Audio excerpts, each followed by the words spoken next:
Thank you. Good afternoon, everybody. The Housing, Urban Development and Zoning Committee will be called to order for March 10th, 2022. Madam Clerk, please call the roll. Alderwoman Davis. Present. Alderman Cone. Alderman Coder. Here. Alderwoman Boyd. Alderman Muhammad. Here. Alderwoman Morton. Alderman Narayan. Here. Alderwoman Evans. Present. Alderman Boyd. I'm sorry, Chairman Boyd.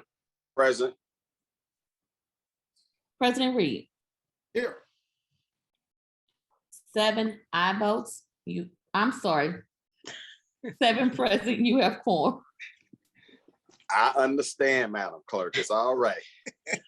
I'll entertain a motion on adoption of the minutes for March 8th, 2022.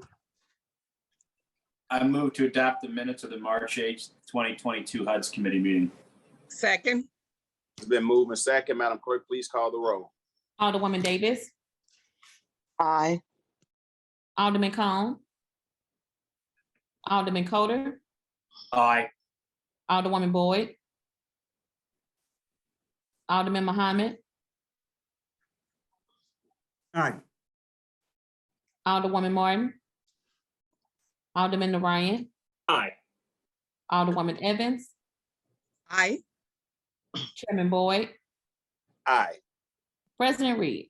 Aye. 7 aye votes. By your vote, you have adopted approval of the minutes for March 8th, 2022. This afternoon, we're going to be discussing 2 board bills, Board Bill 51 and Board Bill 82. We're going to take President's Read Board Bill 82 first. Mr. President, you're recognized on Board Bill 82. All right, thank you, Mr. Chairman and members of the committee. As you know, Board Bill 82 has to do with the appropriations of our ARPA funding. We have appropriated all but roughly 39 million of this first round. So Board Bill 82 takes up the balance of that 39 million. I know that there were discussions earlier in the week and last week about appropriating beyond that 39 million from members of the public. That was, as the sponsor of the bill, let me just assure you, that was never a notion. We want to appropriate money we have in the bank. I think that's a good policy to have. And we do not have the other funds in the bank. We expect to get those somewhere mid-May.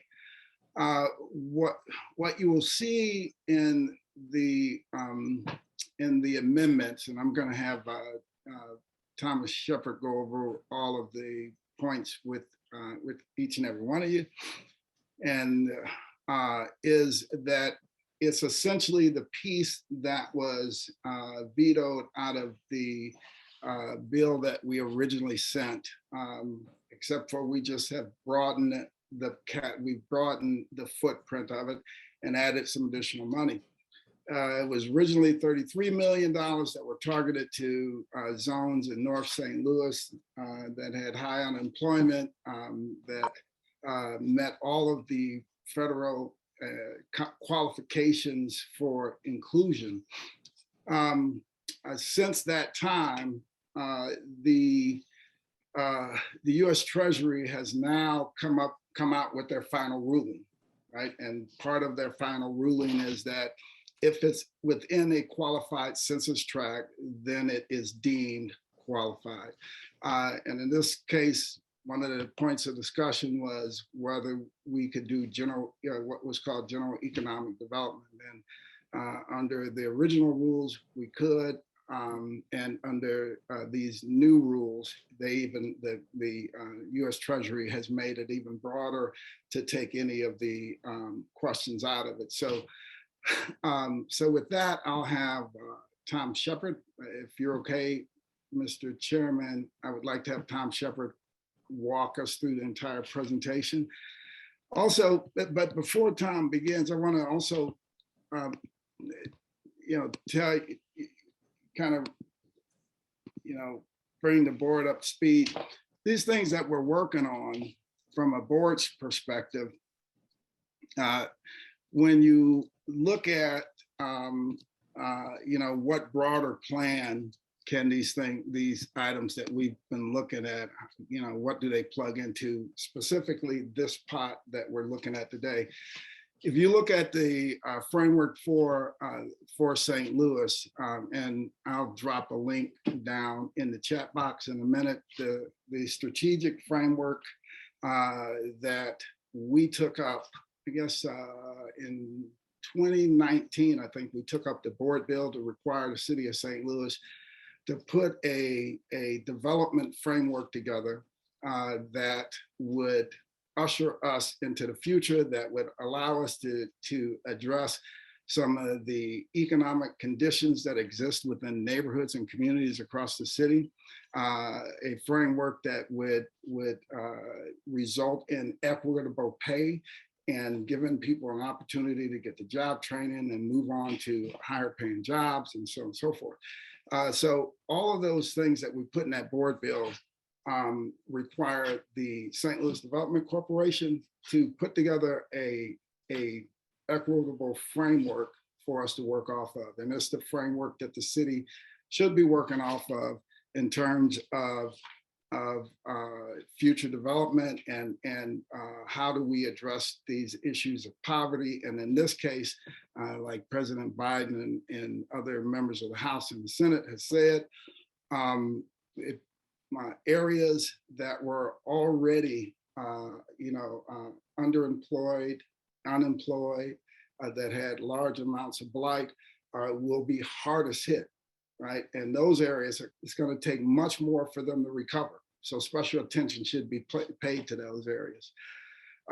When they looked at a formula for determining how much in ARPA funds metropolitan areas and cities would get, they used the funding formula from CDA, or block grant funding formula. And that block grant funding formula takes in, issues of poverty and all of those things that I just discussed. So the reason we're sitting on nearly $500 million is because of areas like the areas that were included in the $33 million and areas that are now included in this, roughly $39 million. But take a look at that framework. It'll walk you through some of the methodology. And I also, for folks who have not seen the outcomes of it, you remember when we passed the bill that required SLDC to create this plan. And I'm just so proud of the fact that SLDC really dove in and worked on the plan. They brought professionals in from all across the country and in some places around the globe to develop our final plan. This plan, I think they spent somewhere in the neighborhood of $1.5 million to get it done. It is a comprehensive plan that talks about all of the different aspects of the city, place-based development, and all of these things that we should be doing. So with this COVID funding that we have and some of the other funding that hopefully comes to the city of St. Louis, we have an opportunity to go in strategically to address those issues as outlined by the House and the Senate and the President of the United States. With that, Tom? Okay, thanks, President Reed. Good afternoon, members of the board. Is there anything procedurally that I can't do that needs to happen before I talk about the amendment? Mr.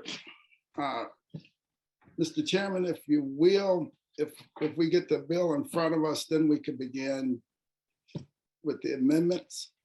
Or would you want to just take? You're muted, Mr. Chairman. You're muted. Mr. President, I put the bill before us when I recognized you. The bill is before the committee. Okay. Okay. Would you like to proceed in that manner, Mr. Chairman? I'm going to yield to you, Mr. President. If you want Mr. Shepherd to make a presentation. Let's do the presentation. Then we can do it and follow up with amendments. It probably makes more sense if we do the presentation first. All right, the part of the presentation will be the amendment. So what you can do, Tom, is just walk through what would be encompassed in all of those amendments. And then we will come back, get the bill in front of us and make motions on the individual amendments. Just Okay. walk through the whole thing Sure. to have a full understanding. Thank you. Sure. Amendment number one, what amendment number one does, it's adds language to the. Excuse me, Tom, do you have a presentation that you can share a screen, or are you just going to verbally talk through it? Verbally. Okay. And they're in the drive. Yes. All right. Hey, if you'd like to, for the public, Mr. Chairman, I could have Mary Goodman share them as we go through, so she can kind of share each document that way if you would like to. I think the text is going to be so small that it wouldn't be helpful. So I think if Tom just talks through it, it'll be fine. Okay. Okay, there's 6 amendments on the drive to the bill. The very short version of what they do is allocate $37 million to North City commercial corridors, which are defined within the amendments, and for small businesses, nonprofits along those corridors, and some other businesses that would, and nonprofits that would qualify in neighborhoods that touch the corridors. There's also language taken from the final rule from Treasury on the eligible uses of ARPA funds that has been included to go into the whereas clauses that points to the eligibility of the use of funds contemplated in the amendments. There's also an amendment for $2 million that was spoken about in a previous committee in Ways and Means for ADA compliance for city buildings and parks. And there's a couple other amendments that just clean up section numbers and things that changed as a result of the other amendments. So a little more detailed version. Amendment 1 adds language to the whereas clauses taken directly from the Treasury final rule that explains in a nutshell that small businesses that are located in a qualified census tract, one are presumed to have been disproportionately impacted by the pandemic. And they go further to state that these businesses that have been disproportionately, presumed to be disproportionately impacted, not only can receive funding that a business that had to show that they were negatively impacted, and that individual business was negatively impacted, not only can those presumed disproportionately impacted businesses apply for those same kind of funds to mitigate COVID and things directly related to COVID, they're also able to receive funds from city governments for to help address the root cause of why they were disparately impacted to begin with, just because of where they're located. So things to help those businesses expand, grow, and operate. And the final rule, the 400-page document that was released, gives some specifics on what those funds, what those small businesses can receive funds for, and those nonprofits can receive funds for, as long as they're located in a qualified census tract. What Amendment 2 does is list out some corridors. Tom, I'm sorry Yes. to interrupt you, but I think there's some pertinent information in this amendment that should probably be read out loud, since sharing it on the screen would be kind of difficult. So if you Okay. don't mind, would you read the last three whereases? Sure. Okay, I didn't know if I should wait till it was in front of us, but okay, the last three.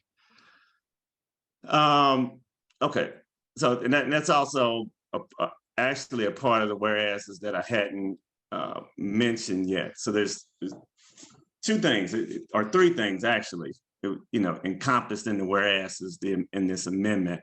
One is, what I was just talking about, explaining that the Department of Treasury allows expanded eligible use of these funds for businesses and nonprofits in the qualified census tract. That's one thing.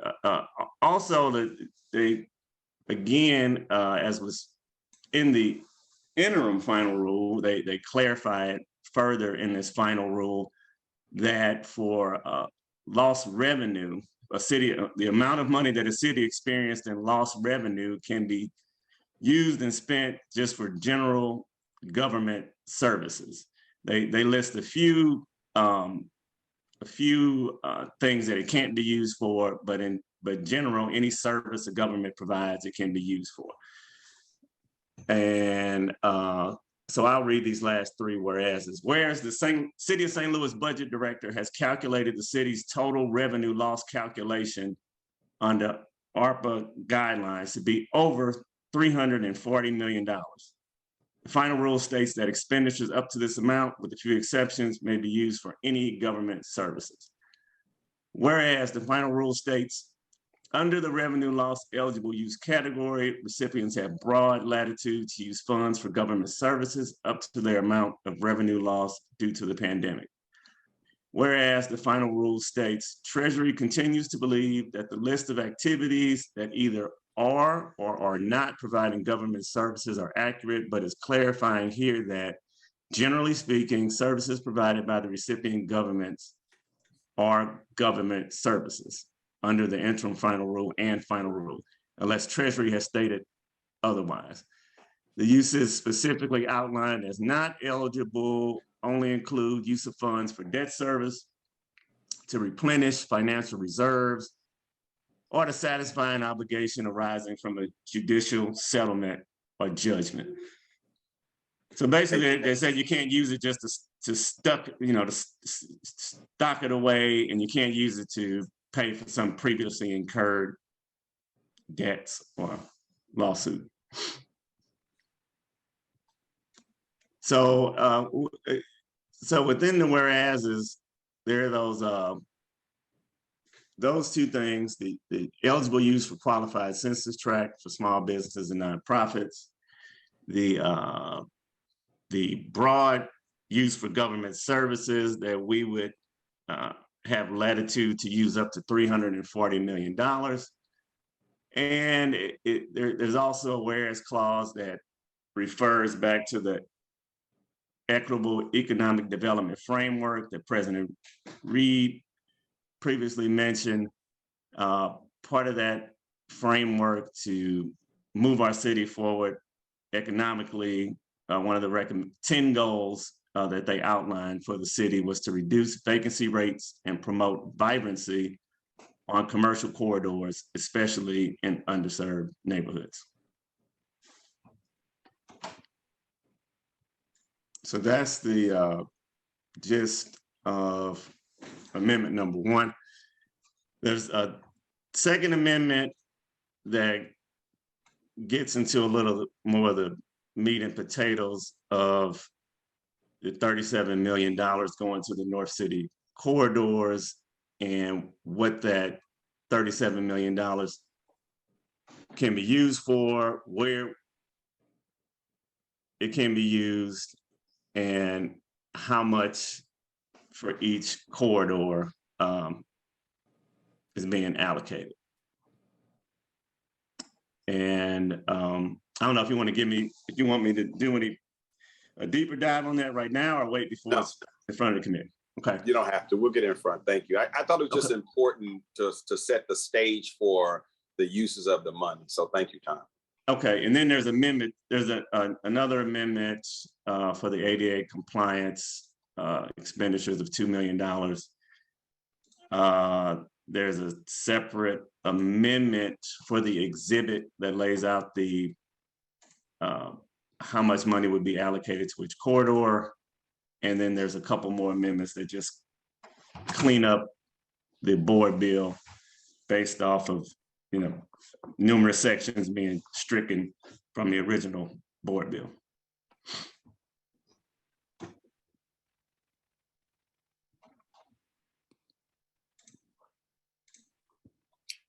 And that's it, Mr.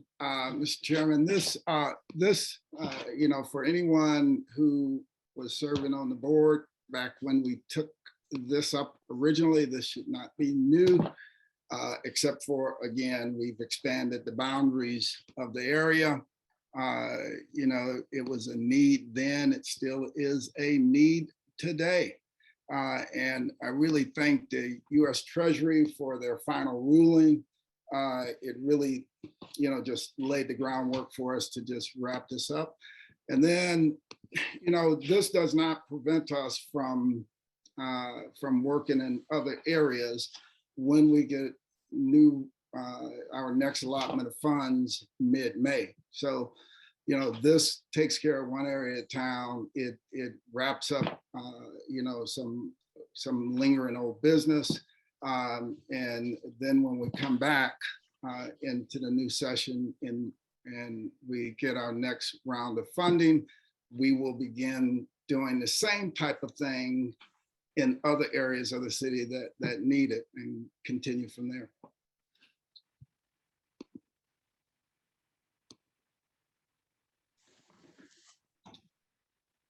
Sorry, Mr. President, you want to make a motion on Amendment 1? Yes, first I'd like to make a motion to bring Board Bill number 82 in front of us. I thought we already did that. I recognize you on that, but I'll second the motion so we can do that. All right, thank you. And now I move that we. Wait a minute. You made a motion to put it before us. So Madam Clerk, please call the roll. Alderwoman Davis, I with a second. Alderman Cone, Alderman Coder, Aye. Alderwoman Boyd, Aye. Alderman Muhammad. Aye.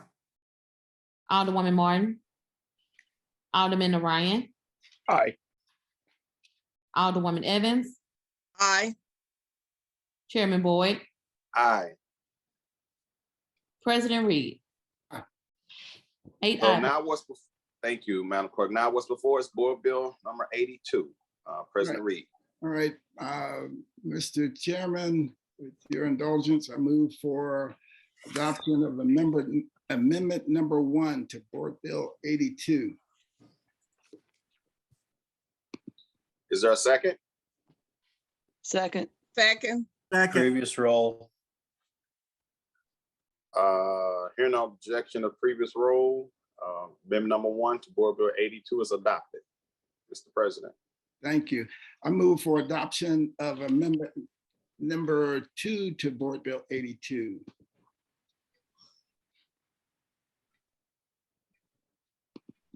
I second. Previous roll. Hearing no objections, pre-roll, amendment number 2 is adopted for Board Bill 82. Mr. President. Thank you. And I'm going to do all of the amendments, but I also want to really thank the Alderwoman from the 20th, Kara Spencer, for doing so much work on the ADA compliance. And she has spent a lot of time getting all that together. And for me, that was really important. And some of you know my story with my father. That was a really important one. So I really appreciate the work she put on that. I move for adoption of amendment number 3 to Board Bill 82. Second. Previous roll. It's been moved and second. Any objection to previous roll? Amendment number 3 is adopted for Board Bill number 82. Mr. President. Move for adoption of amendment number 4 to Board Bill 82. Second. Previous roll. It's been moved and second. Hearing no objection to previous roll, amendment number 4 is adopted to Board Bill 82. Mr. President. For adoption of amendment number 5 to Board Bill 82. Second. Previous roll. It's been moved and second. Hearing no objection to previous roll, amendment number 5 is adopted for Board Bill 82. I move for adoption of amendment number 6 to Board Bill 82. Second. Previous roll. Hearing no objection to previous roll, amendment number 6 is adopted for Board Bill 82. Mr. Chairman, I move to send Board Bill 82 as amended out to the full board with a due pass recommendation. Second. Previous roll. Then moved in second. Hearing no objection to previous roll, Board Bill 82 comes out. Board Bill 82 as amended comes out of committee with a due pass recommendation. Thank you all so much. I really, really appreciate it. And we're going to do a lot of good in this city with this bill. Thank you. Thank you, Mr. President, for your leadership. All right, thank you. Okay, now what's before us is Board Bill number 51. Alderman Bosley, you are recognized on Board Bill number 51. Thank you, Mr. President. Well, it's not Mr. President. Thank you, Mr. Chairman. Mr. President just left. Hope everybody's having a great day today. Board Bill 51, we've been trying to get passed for some time. I'm more so not necessarily trying to get passed, trying to ensure that we've had enough conversations around it for the interested parties to come to the table and us to kind of hammer this out as far as what is needed around the NGA. When the NGA, I guess, was in negotiations, this was before I got here. Of course, this is a Air Force base, so there was an agreement that the city would work with them to help protect the NGA's mission. From my understanding, there never was anything completely outlined in what those agreements were that we've seen thus far, particularly between the St. Louis Development Corporation or the NGA before this board bill was presented, or period. I still haven't seen any negotiated terms, particularly that are laid out in layman's terms. Everything is just pretty vague. So this is a special use district that is intended to protect the NGA's mission. Of course, the NGA is a tenant. This is an Air Force base. This is one of 2 facilities here within the United States. And what it is they do is very special.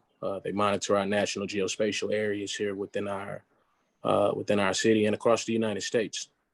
So because the mission is particularly, it's a particular branch of the military, the Air Force, they have particular requirements that wouldn't necessarily be germane to how they normally would set up an Air Force base. This is the first time, my understanding, that they are in an urban area like this. And so with that, there'll be some things that we may not particularly be used to seeing being done or being requested by an government office as such, that some people have had questions about. We've brought this bill up on numerous occasions. Last session, I let it die. The session before that, we also brought it up, and there were some discrepancies in the way that it was brought forth. Definitely was not brought forth the way that it should have been, with a clear understanding of the uses that the NGA needed, particularly just to carry out their mission, and what it is that the St. Louis Development Corporation was intended on doing, also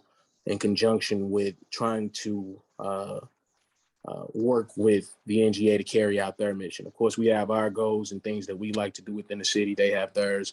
SLDC put forth a bill that I carry particularly, that was about both interests, and this should only be germane to the NGA particularly. And then I believe, after that, we figure out specifically how it is that we develop and create different land use agreements around the areas that will be surrounding after the NGA has, I guess, assumed the position there within that building. So that being said, we got a few speakers here. I hope everybody's had time to read the special use district bill. It is pretty long, it's 21 pages. I know there's been a lot of questions about some of the prohibited uses and why those exist. I believe a lot of those things have been answered here within the board bill, especially from its previous version. It's had 3 or 4 different versions, and all of them do not mirror the version that is here now. I believe it has been a lot of work that have been done, and nobody's 100% happy with the outcome thus far, but something does need to take place as far as us moving that mission forward, so we can, get working on the development. So with that being said, we have a few people here from SLDC. I'll let you, if you'd like, do the questioning piece. Thank you. First thing I want to do is I want to make a motion to put Board Bill 51 committee substitute before the committee. Can I get a second on that motion? Second. It's been moved and second. Madam Clerk, please call the roll. Alderwoman Davis, Aye. Alderman Cone, Alderman Coder, I get point of order, unless I'm missing it. Did we get this in an email before, yesterday or the day before? Did I miss that? We did, the clerk sent it out. Clerk Kennedy. I'll trust you that it went out. I probably just missed it. Okay, sorry. I'm fine. How are you doing? Alderwoman Boyd, Aye. Alderman Muhammad, Aye, Alderman- Muhammad. thank you. Alderwoman Martin, Aye. Linda Ryan,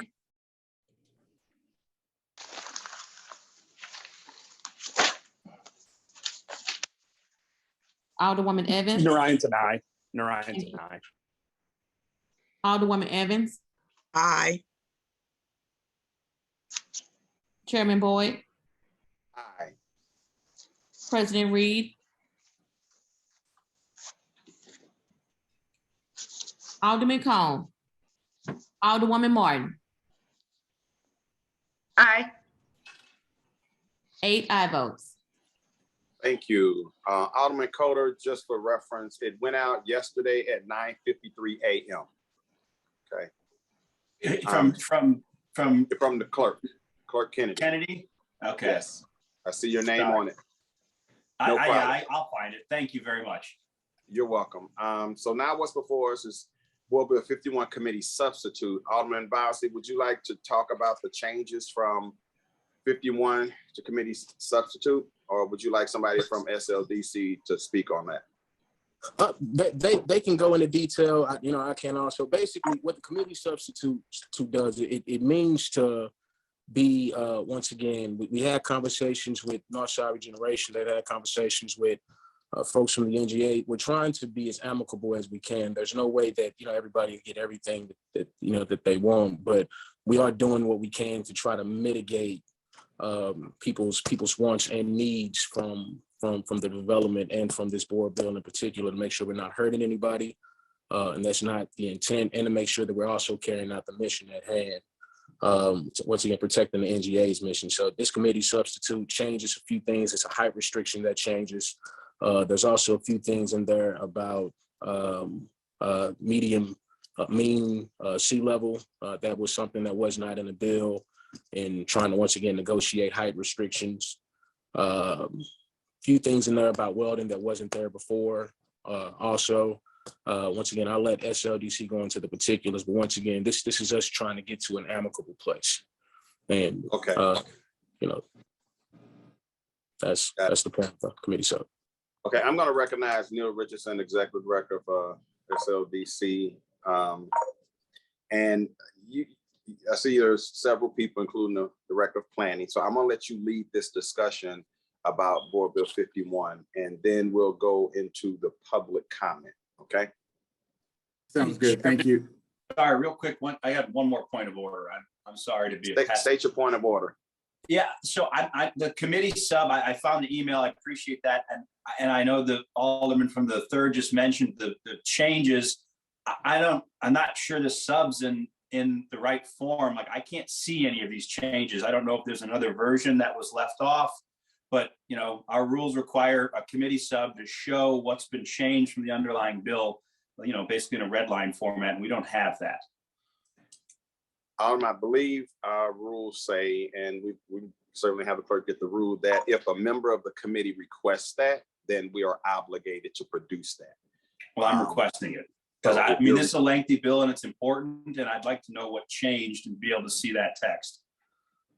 Okay, so let's go ahead and move through the bill, and if we can't get the changes in writing, then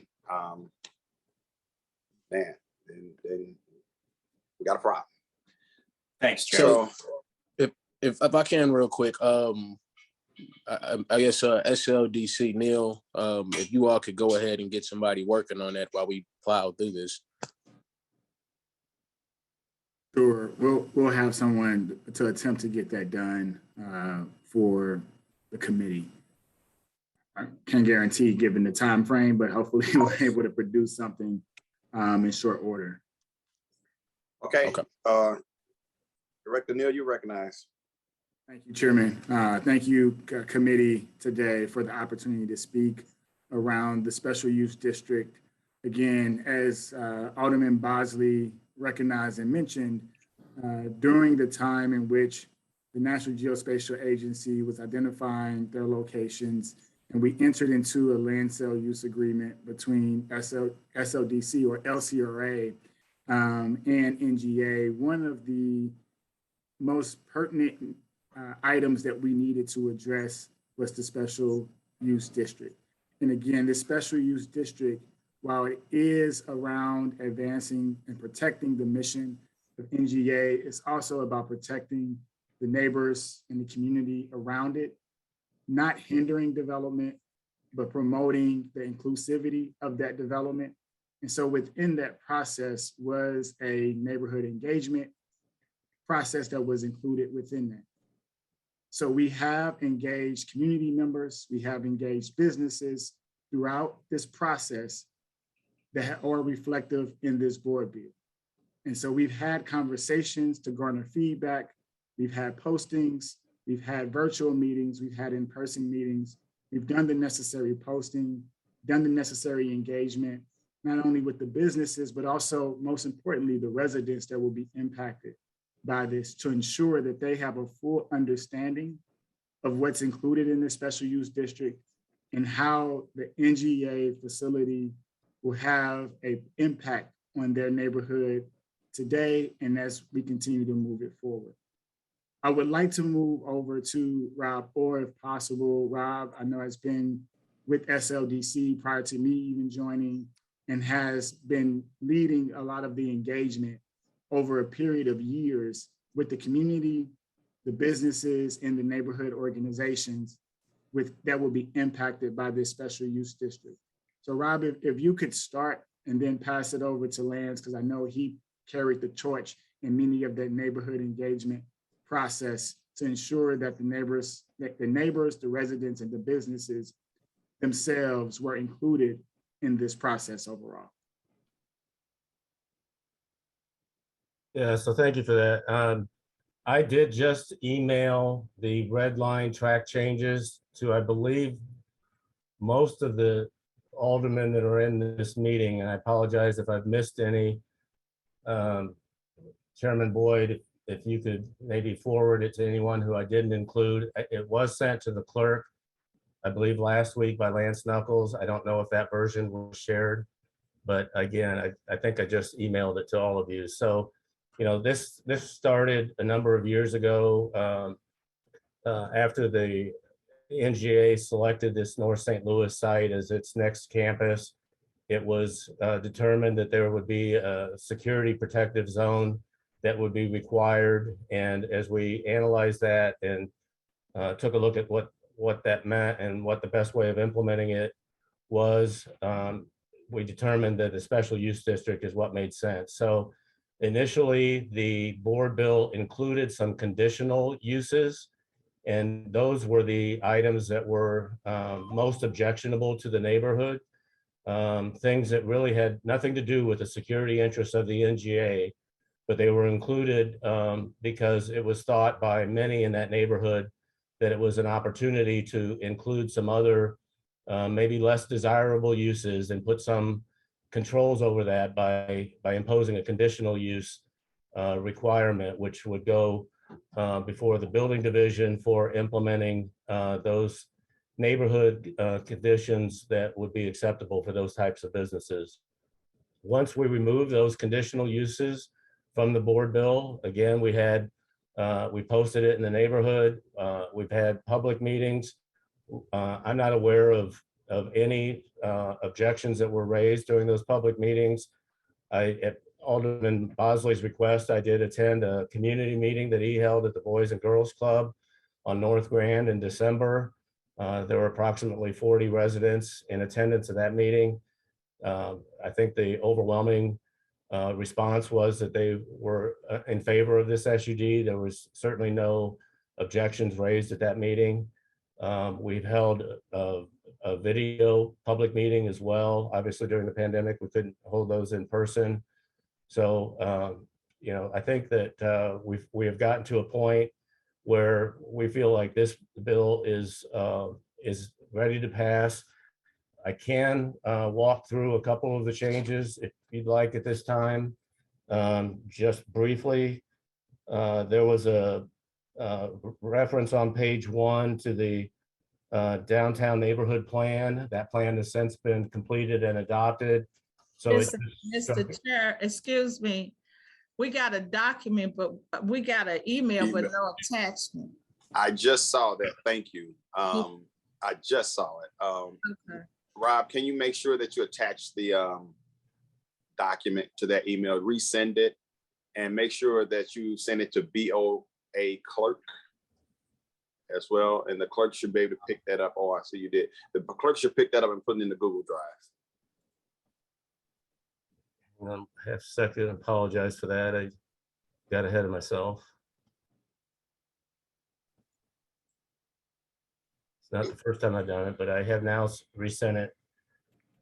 The Board of Alderman clerk is also on a recipient of that document. Can anyone confirm that they received it?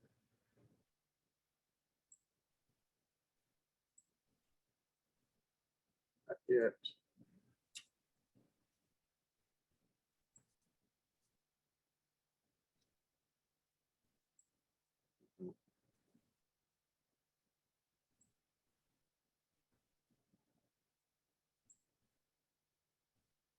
I still haven't received it. It's Oh, here it is. Just got it. Okay, so hold off until all the committee members have it. I think what's important is that you just go page by page together so everybody will see, Rob. sure. Is there any committee member that does not have the marked up copy? Okay, Rob, please proceed. Okay, so as I mentioned on the first page, the only change was identifying that design downtown plan is no longer pending. It's actually been adopted as a topical plan by the Planning Commission. I think the next change.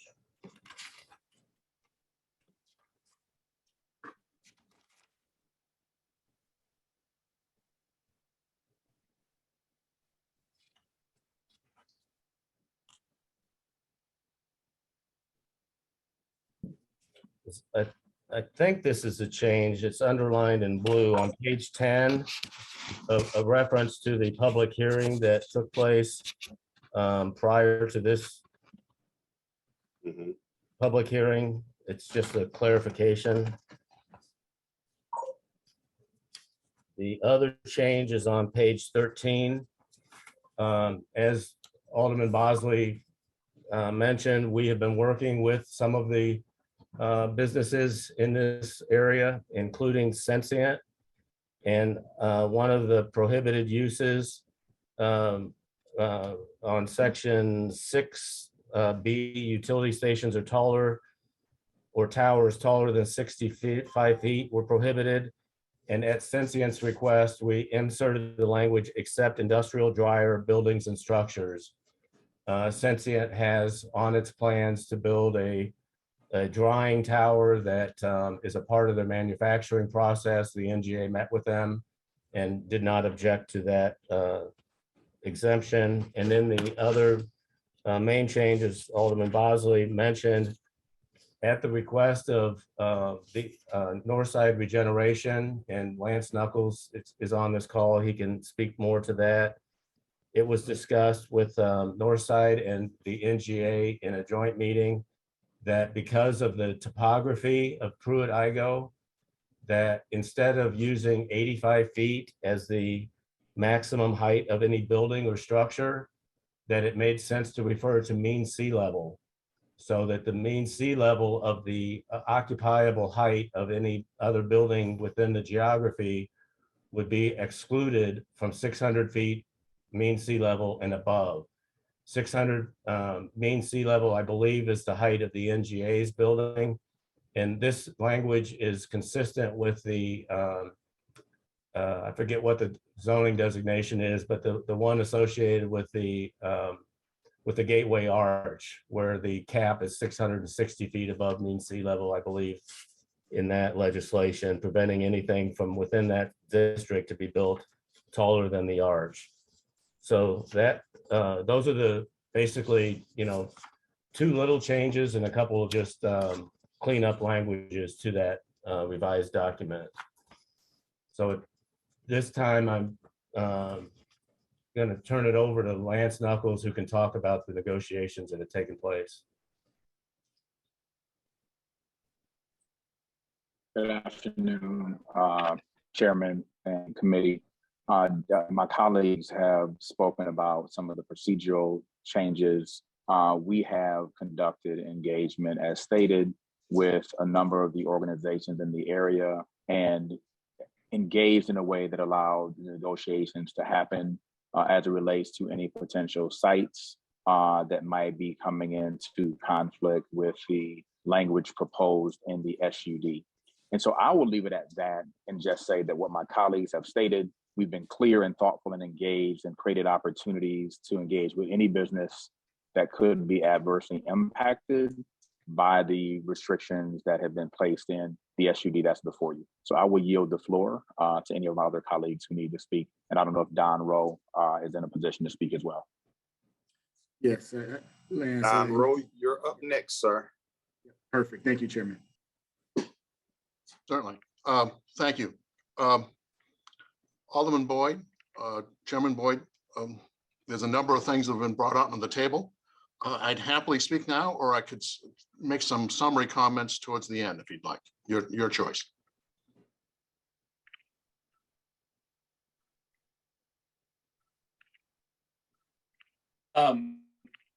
Chair, he had to step away. I'll take over the meeting. Don, why don't you just wait till the end? If you've got some summary comments on the whole thing, well, we'll go back to you. Who's next from your group? Is there anybody else as part of the, I guess someone's from NGA. I see a Sue Pullman from NGA listed. Yes. Unless yes. SLDC has anything else, we'll go to Sue. Yes, Vice Chairman Coder, that's correct. We would like to go to Sue Pullman with NGA. Okay, all right, we'll go to Ms. Pullman from NGA if she's on. I am on. Can you hear me all right? I can, yes, and I can see you. Perfect. All right, great.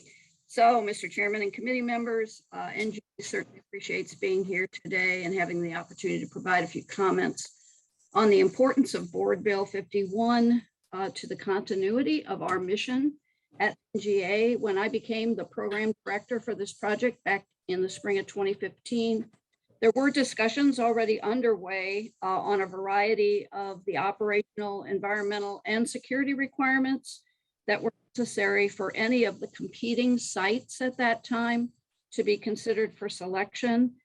And those discussions included a framework for what we refer to now as these prohibited uses or limitations in aspects of new development within a defined area around our future facility. And those uses are are based on what would pose a risk to us maintaining our 24/7 operations as a national security agency for this nation. On the 29th of June of 2017, I was really proud to sign on behalf of NGA, the Land Redevelopment Remediation Transfer Agreement, or LDRTA, we call it, on behalf of NGA. And that agreement with the city did define the terms under which the Air Force, as our landlord, would eventually take title to the property at Cass and Jefferson. And that included obligations for, among other things, environmental remediation, transportation improvements, and the limitations on development, use, and activity in the area that are incompatible with our, again, 24/7 operations, our mission, our security. NGA, later in the process, we were informed that the most efficient method of achieving this was through the use of a special use district. So we learned about that, and we've been working with the city now, I believe, for over 3 years in the SUD process, supporting the inquiries that come in, being there for public and neighborhood discussions on the SUD, and then clarifying language as appropriate based on inquiries and requests. And you just heard of a couple of those that are in that new language that Rob brought up. I want to be perfectly clear, the language in Board Bill 51 accurately represents the activities determined by NGA as incompatible with assuring the continuity of operations for our national security mission. As mentioned, NGA's identification of these incompatible activities or prohibited uses began before the site was even selected. NGA security experts utilized Department of Defense and intelligence community policies and guidance to identify threats that we should be considering, and also the recommended mitigations for those threats. Our team, with the advice of security experts from other installations and agencies who have done new builds, develop the requirements with a clear intent of only implementing the minimum required to prudently protect our mission. The prohibited uses in the board bill cover events and activities that could cause a shutdown of our operations until rectified. And NGA really cannot evacuate all of our people or cease operations for even 1 day without serious consequences to national security. So NGA really appreciates the efforts of the city to adhere to the commitments of the LDRTA through the work done to date to try to get this SUD to the Board of Aldermen for a vote. And today, the federal government commitment to invest $1.7 billion in a new NGA facility in North St. Louis is a reality. Everyone can see it. Our building's rising out of the ground. Over $360 million has already been paid out against the construction contract, which has a value of upwards of about $700 million. The massive project has had tremendous opportunities for businesses, for individuals. Over 600 workers are now on that site on a daily basis. And the project has had an indirect impact of bringing multiple new employers to St. Louis, and NGA is also significantly investing in workforce development and research through agreements with Harris, Stowe, UMSL, SLU, and others. All of that really a result of N2W happening in North St. Louis.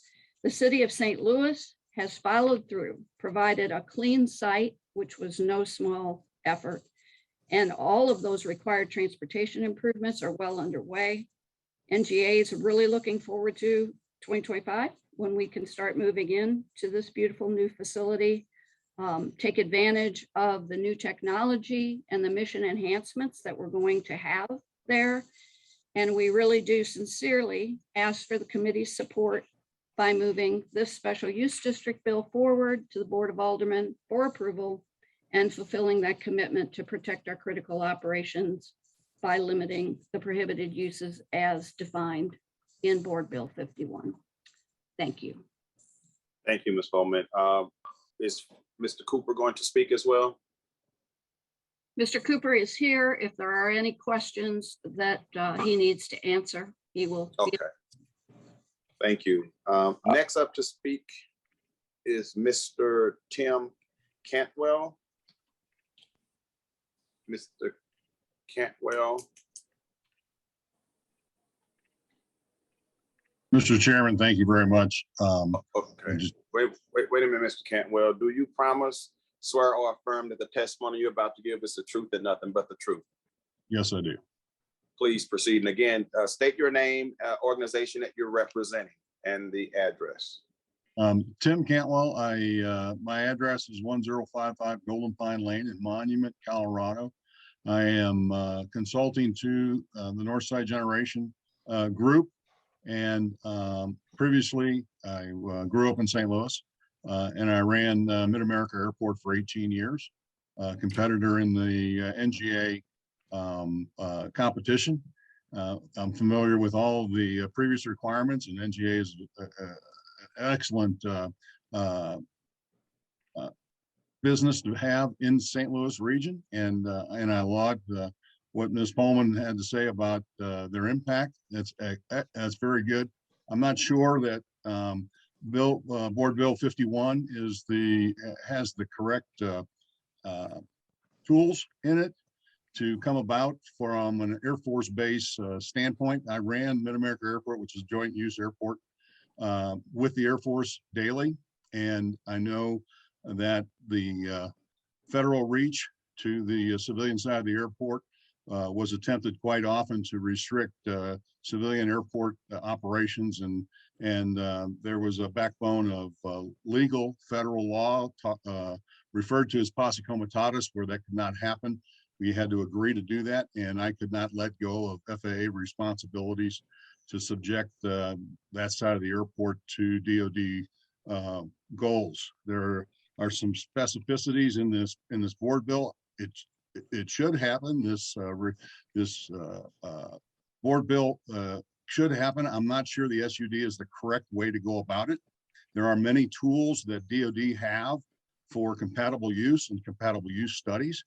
And almost every federal agency plant in Missouri, underneath the auspices of the military representative in Jefferson City, watches over that quite a bit. NGA does not have a current study going on, and there are tools to have that study that will alleviate both NGA's interest, but also make sure that the civilian side of the federal landmass, meaning the St. Louis jurisdiction, will have their authority and their responsibility usurped.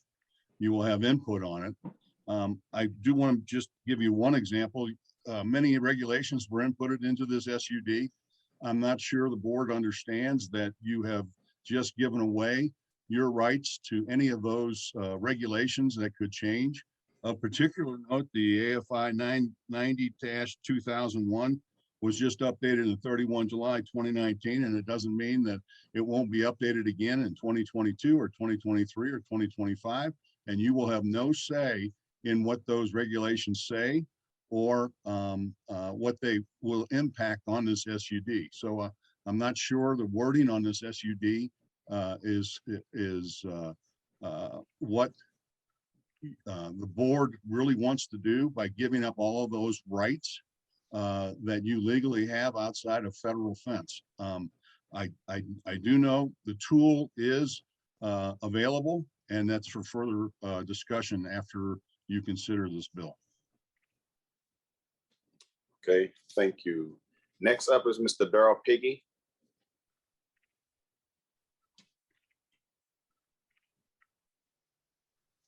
You're on mute, Mr. Piggy. You're on mute. I should not be on mute anymore.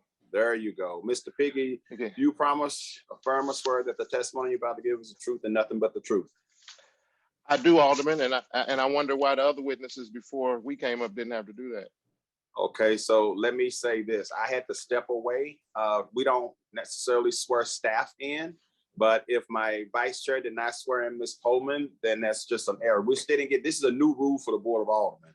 And we can always go back and swear her in. So thank you. I didn't realize that. So we can certainly go back and do that. And I'm going to tell the truth. And And So I'm sure let, they'll let, tell the truth.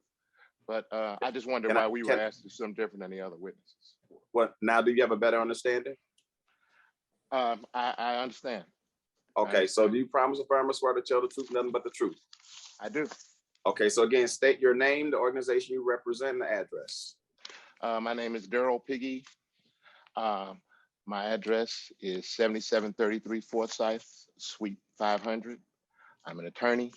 We represent Northside Regeneration and also the developer of some buildings right across the street from an NGA that I want to talk about today. But thank you for the opportunity, Chairman Boyd. I just want to say a couple of things that it's great to hear the enthusiasm about NGA. I want to say that some of us here were there in the beginning. We've been around NGA for a long time, and I just don't want anyone to think that the questions that we raise are in any way trying to impede NGA, because in fact, we are the entity that brought NGA to the city. So, and on Board Bill 51, even though I lined up and you have to say that you're against it, we're really not against Board Bill 51, but we want to bring some things to the Board of Aldermen's attention that could make it better.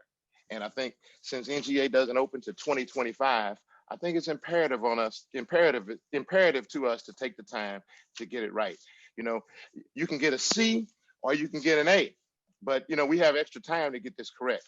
One particular issue that's already problematic is the issue of height restrictions. We've had a series of buildings that are across the street from the NGA site at the Pruitt-Igoe site, and they've been on the board. Before the SUD came, they would be okay, but we've kind of waited to go through the process with the SUD before we went forward. And we've been going forward back and forth with SLDC and NGA for probably, 4 to 6 months.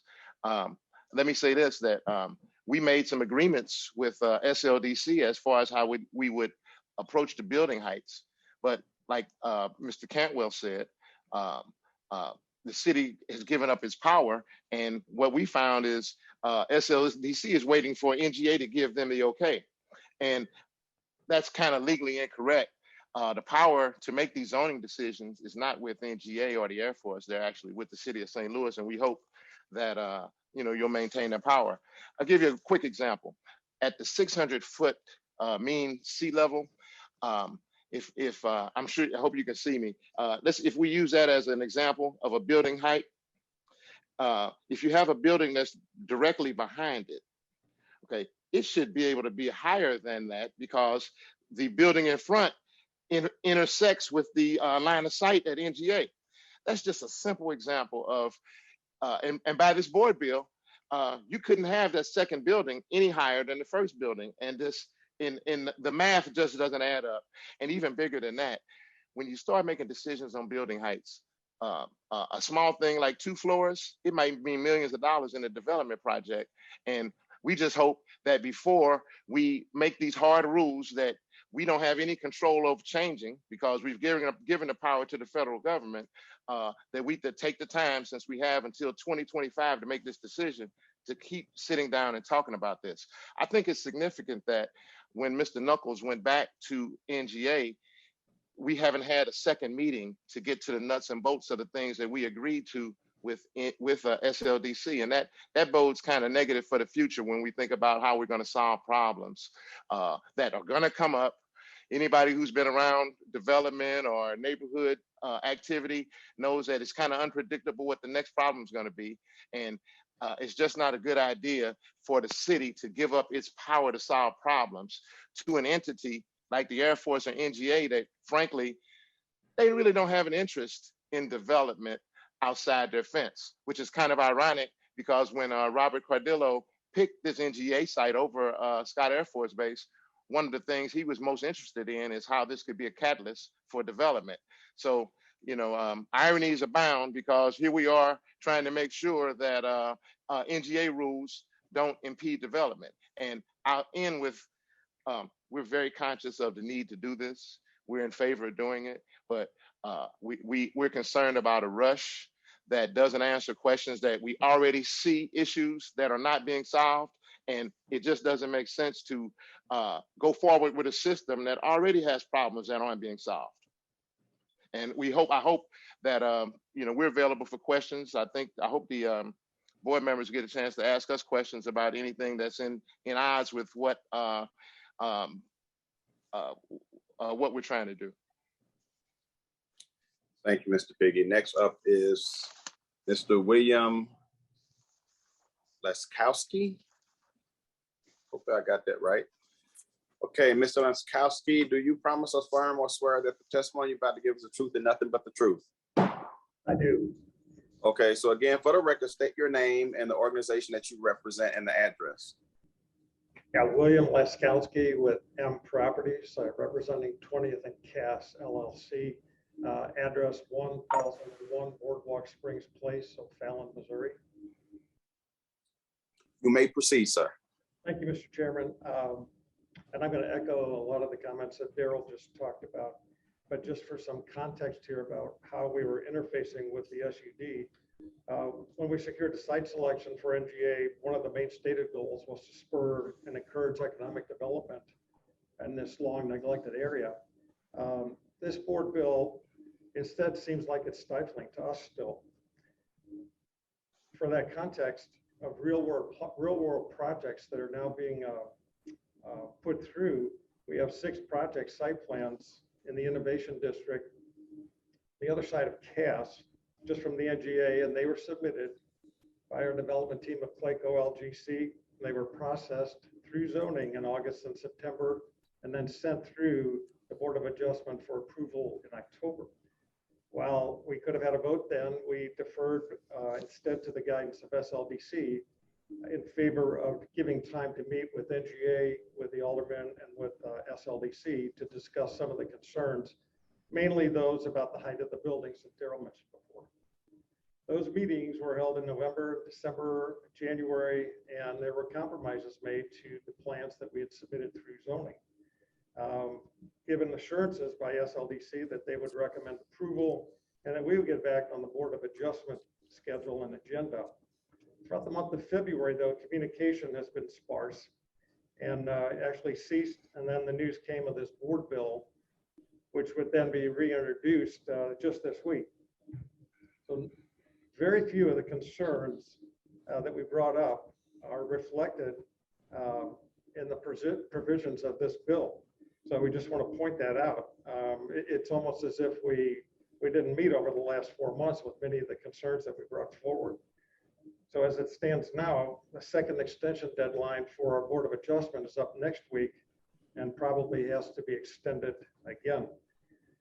So that's an example of a real world project, in this case, 6 projects that instead of encouraging development here, these projects now sit unheard for many months. They're awaiting workable revisions that really never came. So instead, the same bill that doesn't work is in front of you today. We're still open to the dialogue, and that leads to a practical solution here, and recommend that you take that course by voting no or deferring in order to get to that better solution. Okay, thank you. Don Rowe, we're back to you.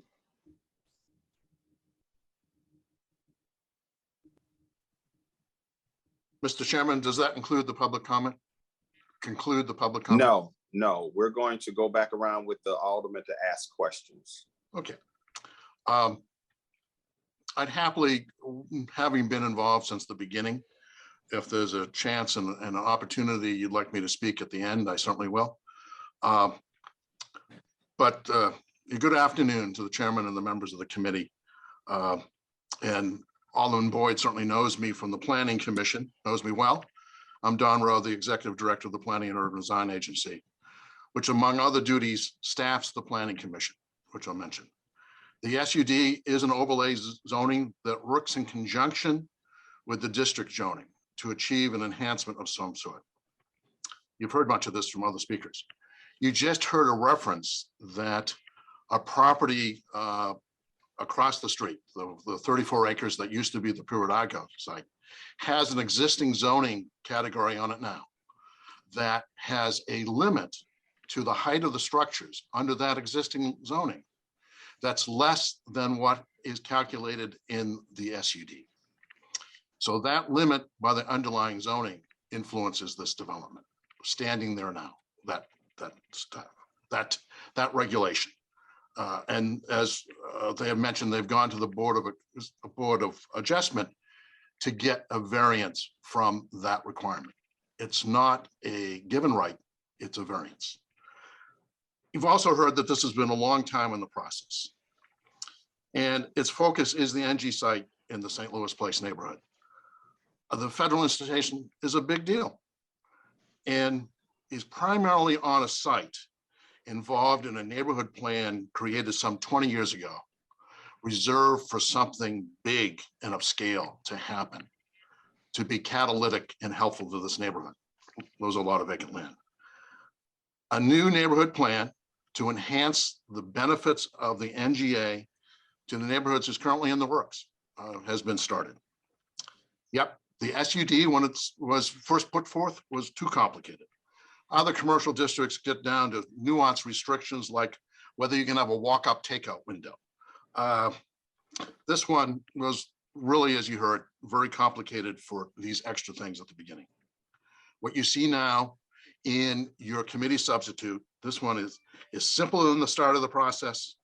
So when it is enacted, it will be in effect for a radius of 2,500 feet from the NGA property line to basically prohibit uses in that radius that are not conducive to the safe function of NGA and the over 3,000 employees that will work there. You've heard some of that list.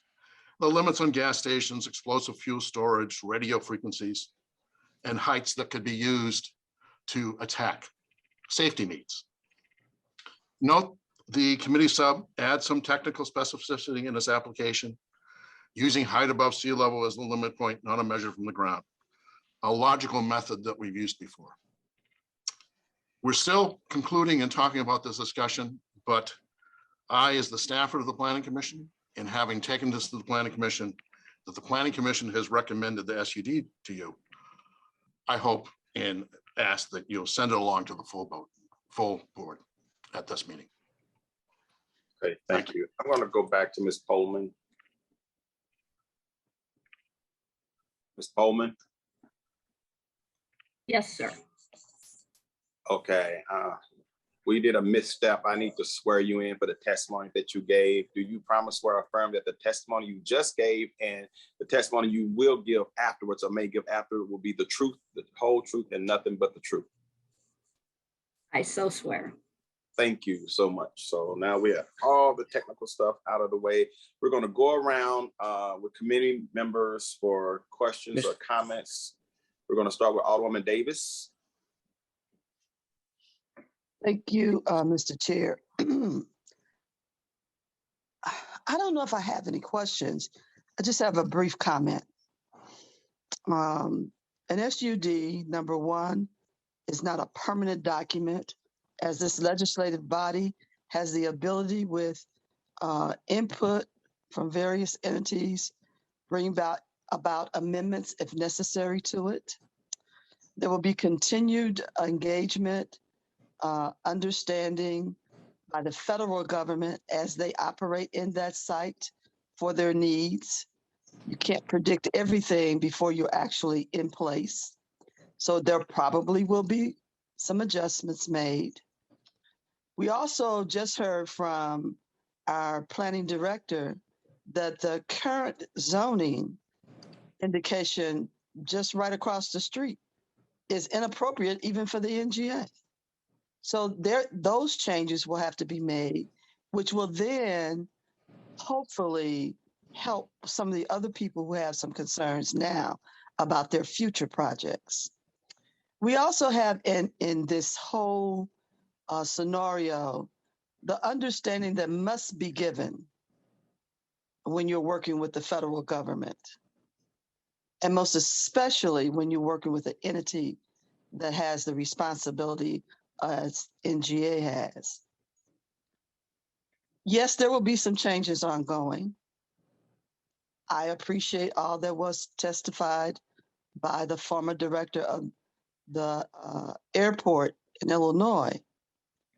But we also know that airports have different restrictions from a site-based facility that does not have incoming air crafts and other things. So there's not an absolute comparison there. I also wanted to just also remind us that this operation being located where it is going to also ensure some security for that immediate residential area and business area that they've never seen before. And I'm happy for that community to be able to experience having all that additional security around them. And as we move forward in planning for other facilities that will be built, whether it's residential or commercial, that we know that the neighborhood organizations that are very much organized and have been a part of this through Project Connect and now are moving into their full neighborhood planning stage will continue to be as engaged as they have in the past, so that they're always aware and they always know what's coming to them. I'll put it that way, because most of us also know that there will be some requirements that we must do because it is a federal government request. Thank you, Mr. Chairman. Thank you. Next, Alderman Coulter. Thank you, Chairman. A few questions. I read through the original bill, but thank you for sending the committee sub. It does not have a tremendous amount of changes. So my first question, I guess, is about generally, I guess in section, what is this? This is section 3E of the bill, where, and anyone on SLDC staff's welcome to take this.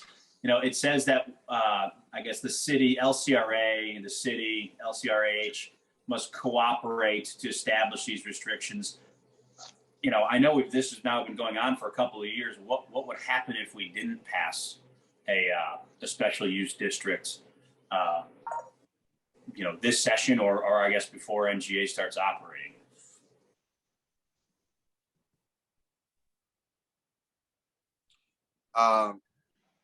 That's probably a good question for the NGA. Director Neal, you want to address that? Yeah, I would like to pass it over to Sue to respond directly to that, because that impacts their operations of NGA. Ms. Sue Pullman? All right, if I understood the question correctly, Alderman Coder. Can you show your video, Ms. Pullman? Oh, we have to, for the record, we have to see your video. Yeah, I can repeat it. Ms. Pullman, my basic question is, I understand through some agreement for transferring the land, it says here in this bill at section 3E that the city and LCRAH are obligated to, cooperate to establish some sort of restrictions. My question is, what happens if the board, what if we don't pass them as a board? So my understanding is in speaking to SLDC that, the not being really familiar with y'all's processes, but the normal zoning processes would then instead take precedence, and the city would work through your Board of Adjustments and your other zoning processes to try to ensure that these restrictions could still be upheld. That's my minimal understanding. I think, Neil, your folks probably would have a better answer to the mechanics of that.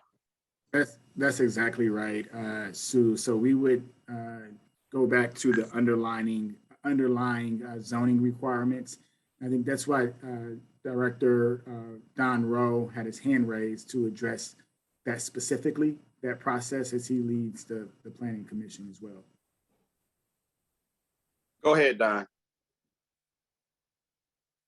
Yeah, so I would say one of the things is, as this is just speaking to some specific things that are potentially across different zoning district categories, that having it on the books would then be notice and familiarity to anybody that's coming and doing their due diligence on what the restrictions would be without having to sort of fine tune and knock on multiple doors. It would be right there in the SUD. Got it. Thanks, Don. While you're here, Don, I apologize if I missed this, but I know we're adjusting the height restriction in this committee sub to 600 feet above mean sea level. You mentioned that there's already height restrictions in place as part of the existing zoning. I don't know if you mentioned what those are. What are these height restrictions currently? So there are multiple zoning categories in the vast geography, around NGA. Particularly to the south, we've talked about the former Pruitt-Igoe site, and that's owned and being developed by a client of Mr. Piggy. That zoning is one that already limits the height to, I believe, 50 or 65 feet. I could research to get that, but my point being is that limit by the underlying zoning right now is less than what the NGA has proposed as in the previous documents as the 85-foot limit. So it's already prohibited from being as high as 85 feet in the current zoning. Alderman Coder, Rob Orr would like to respond as well. Sure. Yeah, so the underlying zoning for the Pruitt-Igoe site is G, neighborhood commercial. That caps the height of any building at 50 feet or 3 stories unless it's an institutional or government building, which could be 85 feet in height. Thanks, Rob. Gentlemen, my next question, and sorry for my ignorance on this, but so 600 feet above mean sea level, and I'm not terribly familiar with the topography of this area. So would that mean as you get farther from NG, I mean, it's a 2,500 foot, I guess, zone. Can you go higher from the ground as you get farther away with what you're proposing, or is this pretty flat, this area? So a good point. The others that are the engineers may have this in a more micro sense. But one of the things I'll remind you is, the may be pretty flat. It may also be sloping in different directions. And so the conversion from a flat 85 feet to something based on the mean level above sea level shows how high it is in the world. i.e., I could give you this example. If one came and piled lots and lots of dirt up and then put a building on top of that, that would be maybe a building of certain height, but you've embellished that height by building this berm. But when you make a standard reference to it being above sea level, there's a universal understanding and engineering way to measure that, regardless of topography. Thanks. I think this thing is the buffer's what, 2,500 feet? Is that the sort of radius of this SUD from NGA? Is that right? From the NGA property line, the radius, if you will, or the distance that this applies is 2,500 feet. And how did we come up with that number? Now that I'll refer back to Sue. So the 2,500 feet was done on the basis of quite a bit of analysis using intelligence community recommendations that come from our intelligence community directives, from Department of Defense directives and recommendations based on the threat analysis. So the analysis of, for instance, a great example is an explosion of say a gas station fuel tanker explosion. The radius that would be required to be evacuated in a situation like that is about 2,600 feet out, or 800 yards out. So similarly, when you talk about the height restrictions and the threat to NGA of direct fire weapons at a height then the 2,600 feet provides us with an adequate perimeter to protect from that being an issue. So those are just a couple of examples, but the 2,600 feet is based on, again, analysis and quite a few different security recommendations and documents that come out of the intelligence community and the Department of Defense. And so for the record, you were saying 2,600 feet, you mean 2,500 feet? 2,500 feet, yes. Close enough. All right, section 6, and I don't know who wants to take this. I think it's first I'd like someone from city staff to weigh in, maybe you, Don. Section 6 E, which says, it's short, it says facilities, improvements, or structures financed, sponsored, owned, or operated in whole or in part by foreign governments which pose a threat to to national security on the NGA site. Don, how would the city know this? I mean, unless we're having some new affirmation of property owners, I mean, how would we have any idea? How would the zoning staff know whether or not a facility is financed or sponsored or owned by, a foreign government? Do we have a process in place for that, or are we going to put one? Well, we always identify who the property owner is. Research that might be raised with some flag from others advising us, from shell corporations or whatnot. I think that would be part of the step. And we'll learn some due diligence as to how to watch. I'll put it that way. I can't speak for the zoning administrator, but we'll help her through the whole process in any way we can as she gets used to understanding this, or her staff does. Okay, yeah, because I mean, as far as I know, we don't do a lot of, if someone's has a single member LLC owning a property, I don't think there's a lot of digging that we do onto the financing and who the underlying owner is currently. And we'll leave it at that. Who might otherwise be investigating things in a perimeter from a federal facility that might give some advice may exist. All right, my last question, section I in that same section in prohibited, I guess in the use regulations in section 6, section I, which contains terms, about spectrums and things I don't even understand. Would this have any impact on, the telecoms 5G rollout that we're seeing throughout the city, the prohibitions in section I? I assume you're asking me that yet again. I don't know who I'm asking that to. Anyone's welcome to take that one. I will tell you, in this long saga of making revisions, and particularly the last 10 months when 5G was discovered, we have been conscious and tweaked some understanding so that 5G would be able to happen,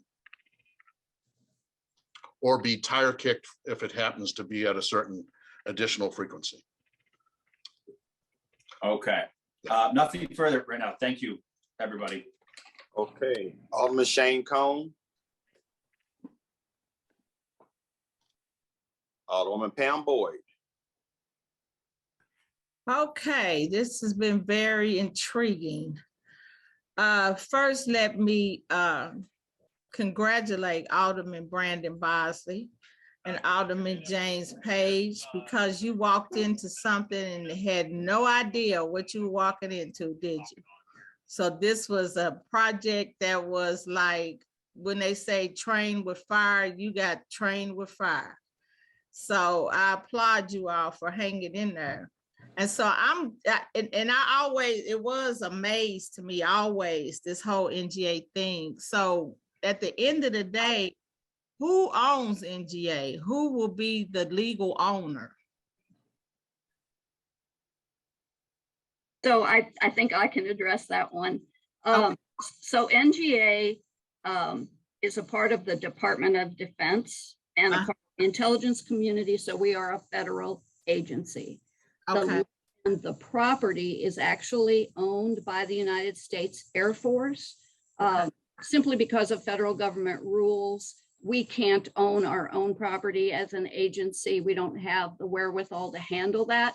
So the Air Force as having the nearest military installation, Scott Air Force Base across the river, is our landlord. They are our landlord today here at 2nd Street also, and also our Arnold facility. So yeah, Air Force for owning the property.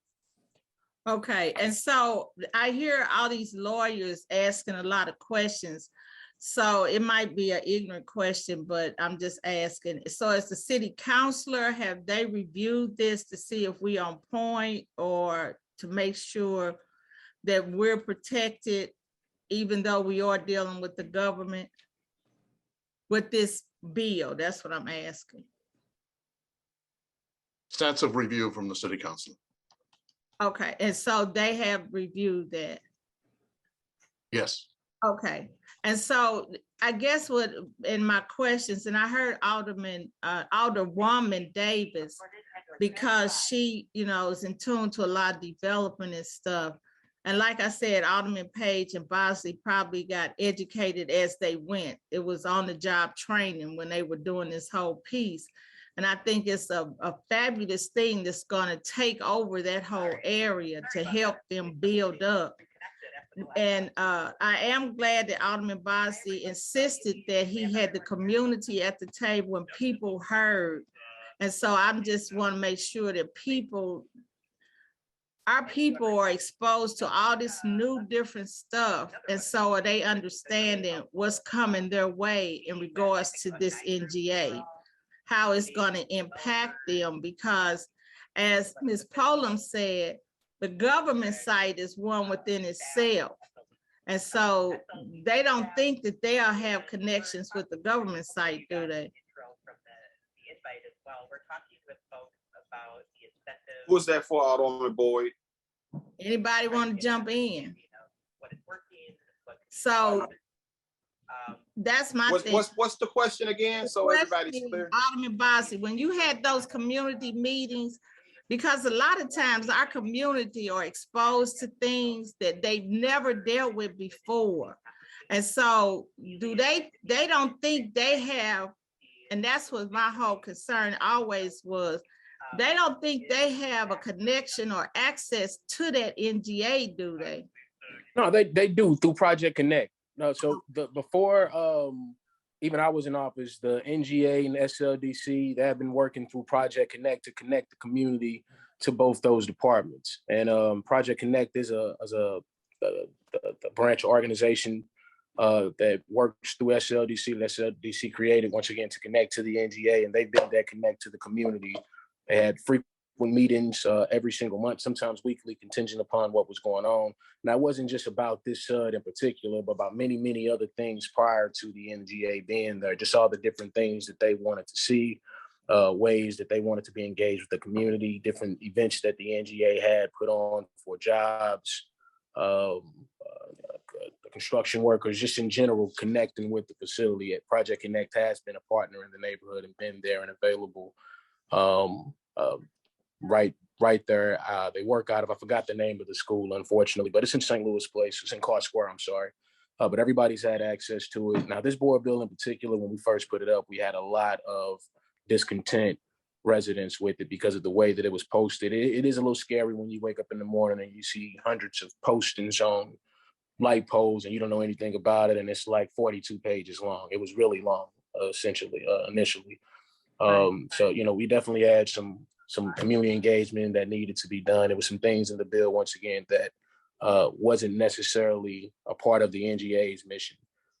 So we removed all those things. I went and sat down with Northside Regeneration, sat down with other individual companies in the community and even residents that we have to do welding and other things who also would have been affected by that first bill. And we worked through how it would affect them and tweak the bill to where it would not be affecting those individuals anymore intentionally. And as long as they were still doing it the way that they're doing it, they're grandfathered in, that's, you know, that there is in the bill. So there's been a lot of community engagement. I'm not going to say that there aren't community members that are still bothered by not only the bill, but you know, folks that don't even want the NGA to be here, just being realistic. People are afraid. They don't know exactly what's going to happen based on the taxes going up. It's not a lot of money that they're getting. And Alderwoman Boyd, And Project Connect, who's had a long connection, as Alderman Bosley has mentioned, during the development of NGA, they and Lance and his team with Project Connect is going to take the neighborhood planning profile that we've developed as a city and has started active engagement with the neighborhood and with other stakeholders in forming this new plan. And then the other thing that I've become aware of, that Sue and her team do at various times invite groups in from the neighborhood to experience and be on the site itself. So I think that's probably been helpful, as Alderman Bosley has said. Right, and so They have done that. and the other question that I had was, because of what I kept hearing, and it might be just from that side, but what from the Board Bill 51 representatives, what I kept hearing was no communication. So do they feel it was no communication with them, with you guys, or who is it that they feel, where was the communication breakdown at? Well, the initial breakdown, just being truthful, it was some dishonesty up front, you know, and that's another one of the pieces where it's not even necessarily a discontent with the bill per se. I would say on the other side of it, it's more so how it was presented, and to them it may feel rushed just based on there has been, I guess, not as much communication as that I believe should have took place over the last 3 years. But you know, there's always phone lines, and we all pick up the phone, we all answer. There's ways that we can communicate through email. This all could have been done and in writing for a very long time. So, you know, and like I said, I got questions for a few folks also. Hopefully they might answer your questions. But that'd be my answer. I would think that the miscommunication is just, it started from dishonesty from the beginning, just truthful. And there was a miscommunication with that. And, you know, there's some lingering effects from that, I believe, also, you know, at the same time, and not doing this from a non-biased way. Okay, and so I just want to be clear, because you, like I said, you all were thrown in here and you all hit the ground running, trying to maze through to see what was going on. I appreciate you all, because you were determined, you and Alderman Page. But this is something that has, and this is something I have taken from Alderman Bosley. This is something that has never, ever happened in that community. And so we have to be real careful. And I'm glad that we have the community involved, but the community needs to be able to have information given to them where they understand it clearly enough to see how it's benefiting them and what benefit it's going to have for that whole community as a whole. Because you are getting ready to transform a whole area that was totally, you know, horrible, and now it'll look totally different. So that's all I have. Thank you. Thank you. Thank you. I see Lance Knuckles has his hand up to respond to a question. Thank you, Chairman. So the questions have been raised about engagement. Prior to my coming to SODC, there have been a number of engagement happen. And since my arrival at SODC, September 9th, 2020, there has been 3 separate engagement opportunities been provided. And I just have to say that the individual institution in question and their legal counsel has not participated in any of that engagement, and more specifically has been reached out to specifically meet about any questions and or concerns, and those meetings were not conducted. I, however, did meet with Northside Regeneration as stated over the course of 5 months. Communication did not stall at any point in time in that process. When communication paused, that was at the request of automatic leadership to bring folks to a meeting. And so I followed instruction and waited for the engagement to happen from another perspective. So SODC more specifically has been engaged in moving this SUD forward with active engagement, meeting any requirements or expectations coming from our automatic leaders as we move this forward. In addition, we have been supporting things within the Board of Adjustments to support economic development. And so our actions have continually proven that SODC is in support of supporting economic development to happen within these specific neighborhoods. So I just need to clarify that very specifically, that engagement did happen and there has never been a breakdown in communication coming from SODC. Thank you, sir. Thank you. Next, Alderman John Collins Muhammad.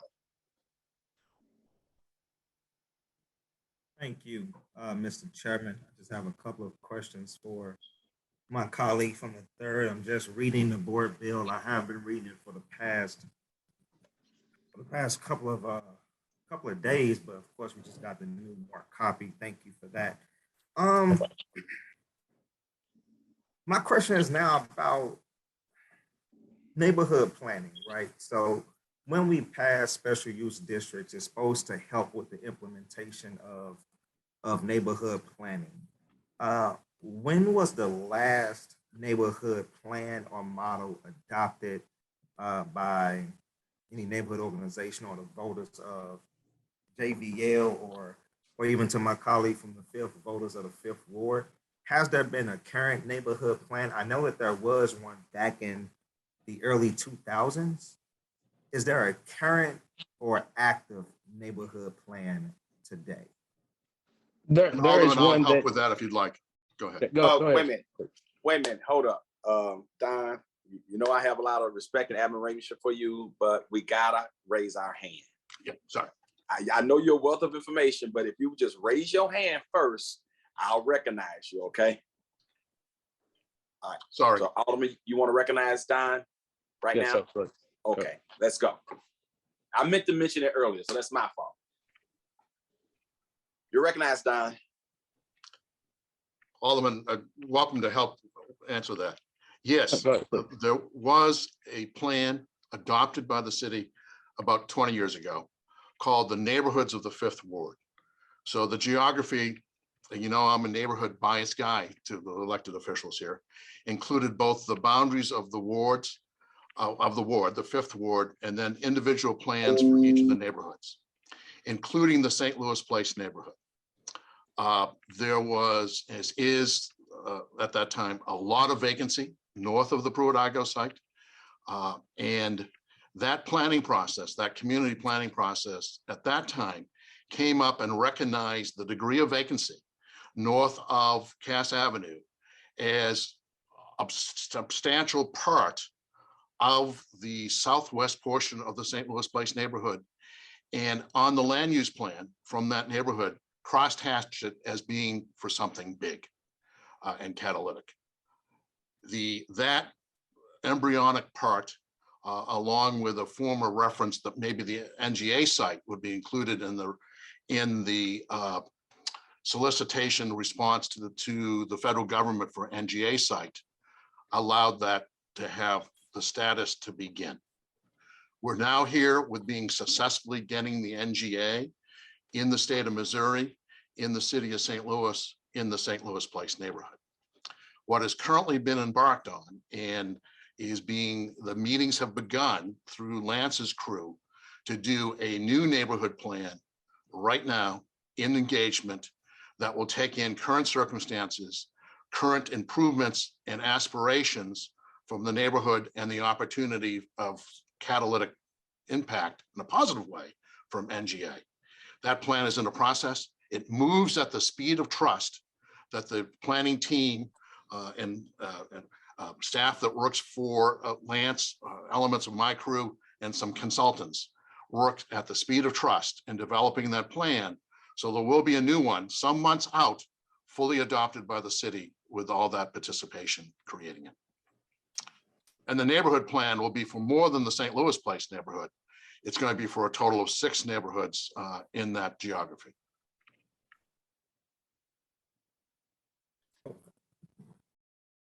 I don't know if my colleague from the third wanted to follow up or respond, Mr. Chairman. Yeah, I mean, so yeah, well, he summed it up. We are working right now currently on the neighborhood plan. There's already been neighborhood meetings that have taken place in the community with community stakeholders like our neighbor.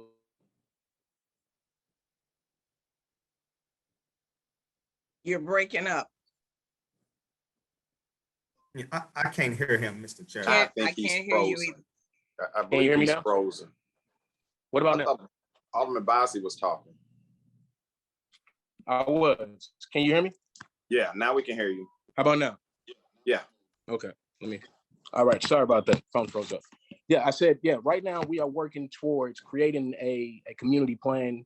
Right now, with, like you said, with like Don Rose said, with those 6 neighborhoods that we are currently engaging with, there's already been community meetings in place. There have already been multiple community engagement sessions, more to come. I spoke with SLDC months before they also started this engagement process and helping them set up some sort of a framework and them asking me specifically what community engagement looks like in our communities and how it is they best reach out to the community based on us not having the internet and different things, that other places have as far as the easiest way to communicate. We are people that are, you got to be a little bit more tangible in the way you communicate with us. So they have been engaging in Zooms, and also, we'll engage in actual formal community meetings where, we're in person. So looking forward to that current process with the current members of the community. And even if we had a plan that was made 10 years ago, this is a new thing. The NGA hasn't particularly been here for 10 years, and we haven't had this big catalyst of a development that's going to hopefully potentially change our area for some time. So, this brings us to the point where we need to have some new plan in place. And this is about that time where we should be engaging residents. As you know, it takes about a year and a half to come up with a plan, sometimes 2. And we're in the perfect place right now. We're already starting that engagement process before the NGA even finishes or completes its work. It opens up its doors to its employees. Thank you, Alderman. I heard you a little bit. It was still breaking up just a little. I'll tell you, this is why we need this free broadband access in the city of St. Louis. I agree. So we don't have, so a neighborhood plan was passed in 20 years ago. So we don't have one. So now my question is to Don Rowe, our public policy expert. Is it common to pass a special use district without a neighborhood plan, a relevant and up-to-date neighborhood plan? That's why it goes through the Planning Commission to be able to add some judgments and advisement in relationship to the St. Louis Comprehensive Plan. And they take that into judgment when they make their recommendation, and they have recommended this special use district. With the understanding, by the way, as we talked about, that a neighborhood plan is also coming. A new one is also coming. Okay. Now, so special districts have the power to, they have tax power. So essentially we are, now I'm a huge supporter of NGA. I want to make sure that that's clear and understood. I support this 100%. We need it in the city of St. Louis, but we are giving an entity tax power in the city, technically without having a neighborhood plan. So we're going to pass it, then go back to the community and say, how do you want this to look? Or what do you want our neighborhood to look like? But essentially we are giving up our power in terms of either approving or disapproving of this special use district. Would this be, is this a killer for NGA? So if this, I'm just a straight up question. If we don't pass a special use district, what would be the reaction to NGA? So what would be the reaction to the federal government or the Department of Defense? So I'll let Sue answer that particular question first. She's answered it. I think Alderman Cota answered it, asked that to some degree, but what was the first part of your question again? Just to clarify, so I can be very clear. What would be the, if we don't pass this today? No, that was the second what would happen?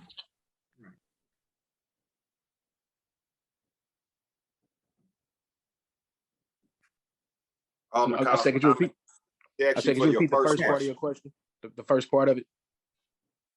Oh yeah. So no. I go ahead. So what you said was it was essentially given up power and they have the ability. That's essentially not true. There's nothing in this document giving them the power of taxation. We haven't, taxed anything. We haven't taxed anybody. We're not asking for 1% or 2% of anything. This is strictly just a bill creating prohibited uses along a particular zone of the NGA. It's not giving power. I know we asked Mr. Piggy, and maybe this is social through these discussions. If you all can find anywhere in this particular document where we are essentially giving away power, I'd love to to see that, because what I read essentially is the same way that our protocols go right now. Is things would have to go to zoning to get a variance, and you'd end up going to the Board of Adjustments the same way we would right now, and the NGA would have the possibility or the chance to weigh in, just like they're weighing in today. There's nothing that forces them to force us to do a particular action.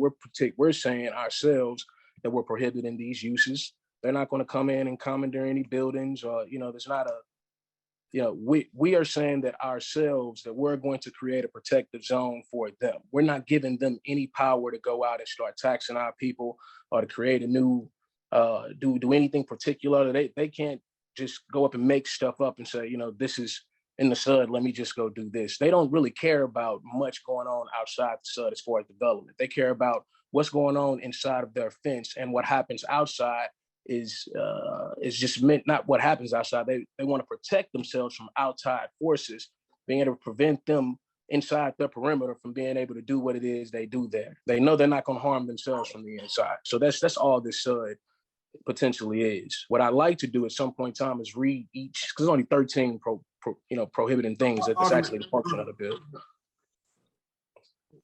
Without, I don't want to interrupt, but I want to make sure we stay to the points of the. Yes, sir. So now this special use district, it is restrictive, right? Yeah, absolutely. It has in number page 13 gives you all the restrictions. Right. So with the restriction, with it being restrictive, doesn't it basically impact the tax base, and can it essentially discourage development, especially development in the more northern parts? What is special use district? No, absolutely not. I think it only discourages the type of development. One of the things that it would discourage is somebody from building a motor fuel pumping station, which once again, if you look here in the documents, we had over just Jermaine. Let me go to this page 9. Let me see right here.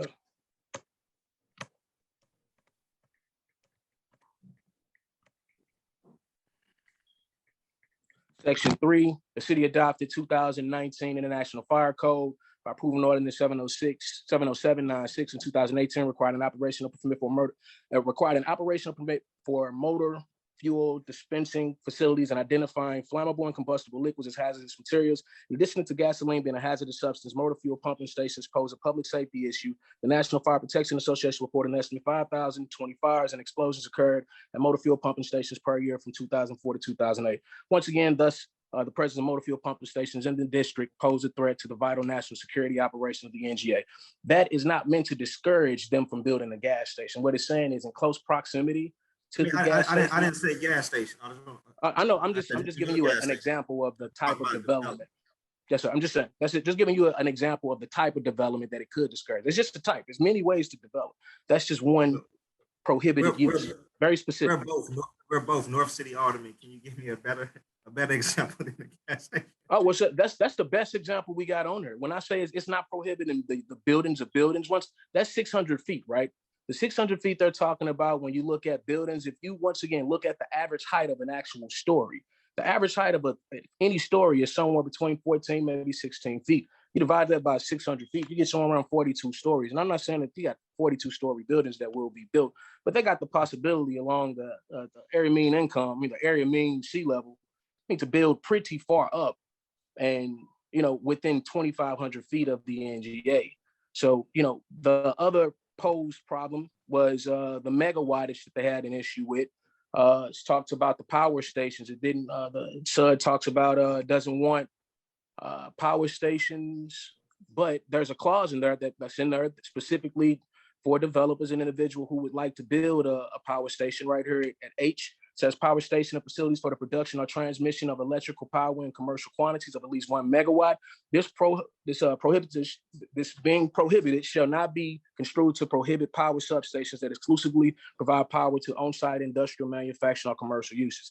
So if you're building your own power substations, particularly for yourself, this is not intended to hurt you or your business. It's when you try to sell it industrially, you want to go out here and sell it to the whole community and create a brand new grid. And saying they don't want that particularly in close proximity to the NGA. But if you want to power your own facilities, there's nothing wrong with that. And they're not trying to prohibit you from doing that.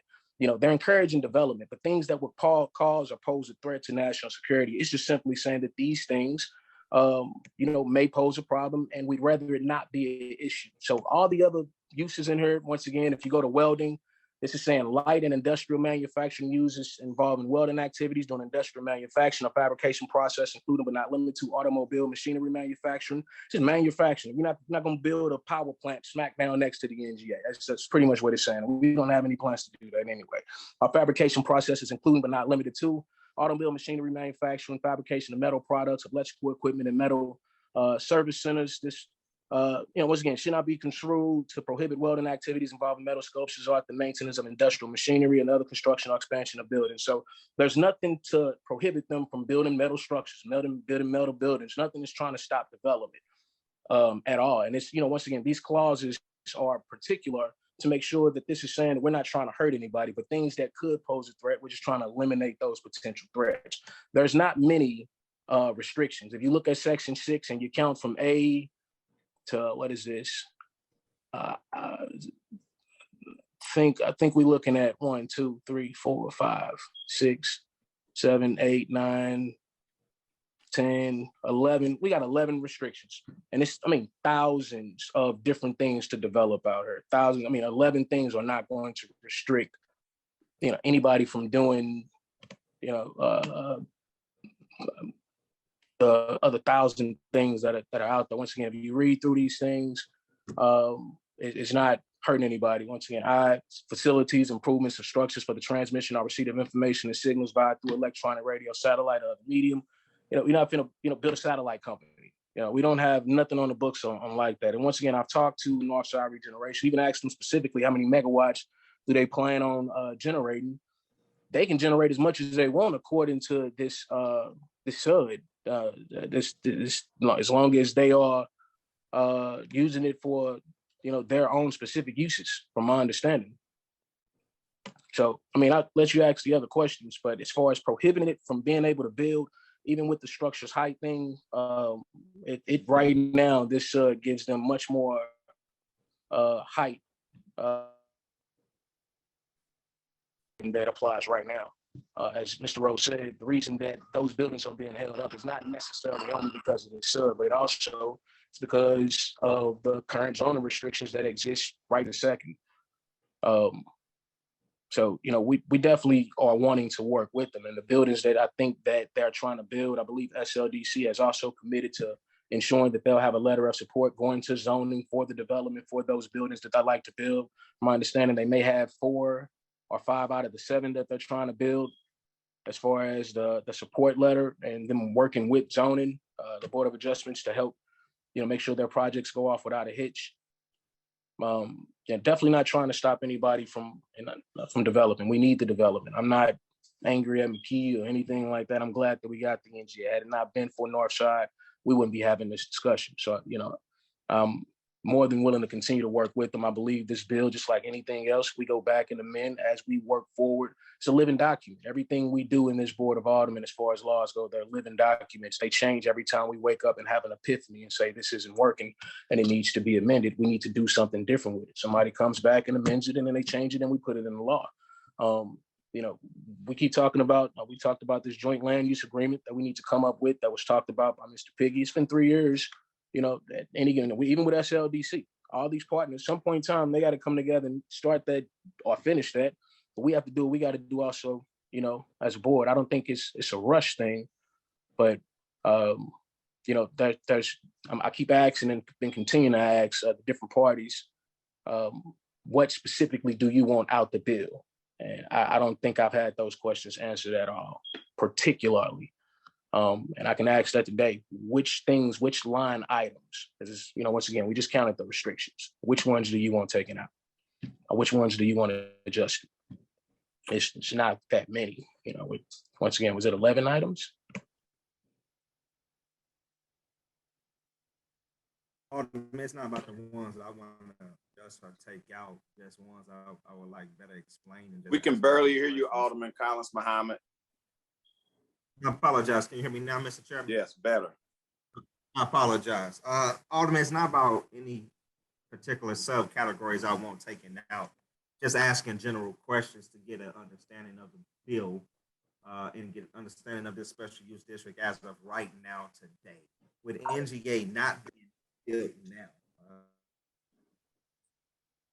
for another 3 years, I guess I'm trying to understand the necessity to pass it now, especially when me and you both know that neighborhood boundaries and neighborhood demographics are changing.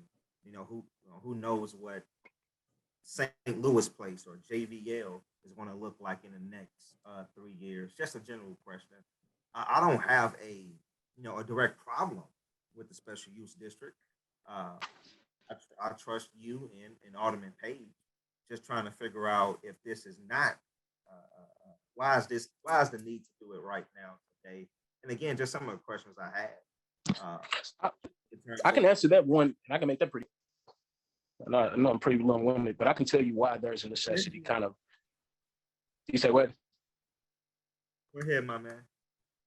So like I know, like you said, boundaries are getting ready to change. I explained this also to Northside, and I try to keep it all with 1,000 across the board, right? And just a few months from now, we getting ready to be in campaign mode. Once we get in campaign mode, things like this will be the last thing on our plate. We don't know particularly who are going to be in these offices when we are not here.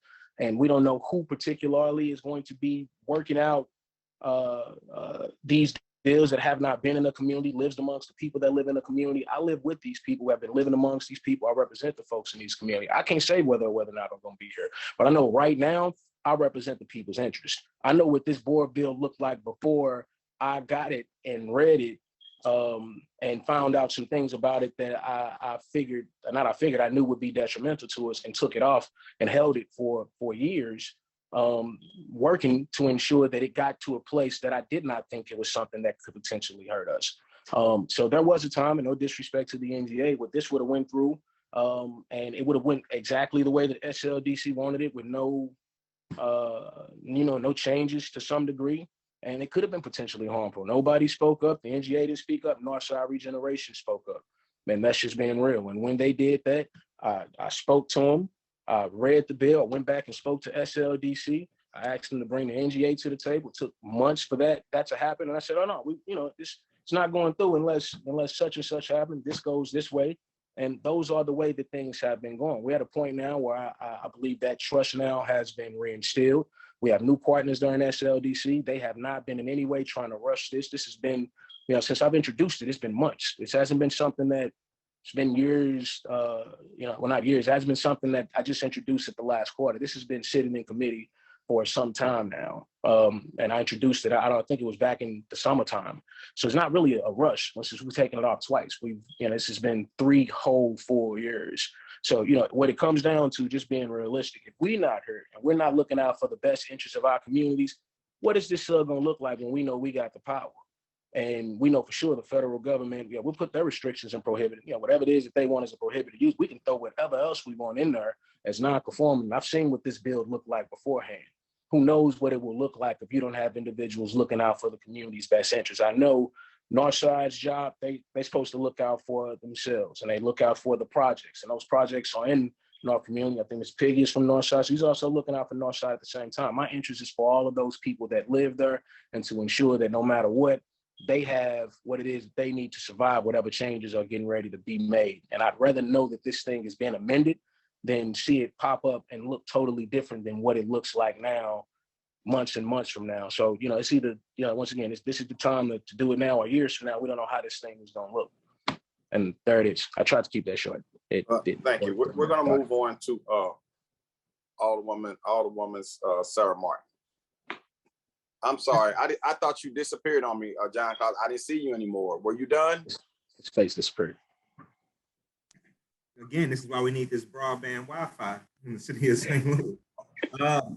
I do have a couple more questions. Mr. Okay, Chairman. Muhammad, I'm gonna let you ask one more question. Then I'm gonna circle around for the benefit of those, who've been really waiting patiently to ask a question, okay? Ask one more question. I'm gonna just circle back around to you after Alderman Page, okay? I got a bunch more, so I will yield where I can ask all my questions together. Okay, Alderman Sarah Martin. Thank you. Okay. Can you hear me? I can. Okay. Thank you very much. I think I'm good. So I will yield my time. Thank you. Okay, thank you. Alderman Brett Ryan. Thank you, Chairman Boyd. And I apologize if I'm going over something that's already been asked. The power went out over here, so I've been trying to juggle this meeting on a phone as well. So one of the early speakers indicated that there may be a different model than the special use district in order to accomplish these same goals. I don't remember who it was, but could anyone speak to that? That was Mr. Cantrell. Mr. Cantrell, would you like to speak to that? Certainly, Mr. Chairman. The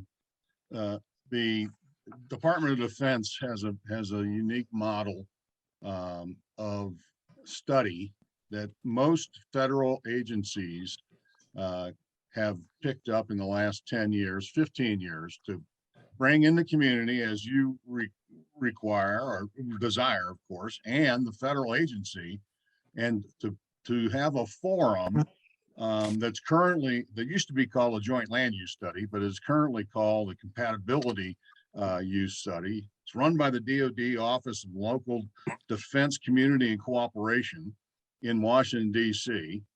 And a number, in fact, the majority of federal campuses in Missouri have compatibility use studies and or joint land use studies and or undergoing those right now. And it's exactly what you're looking for.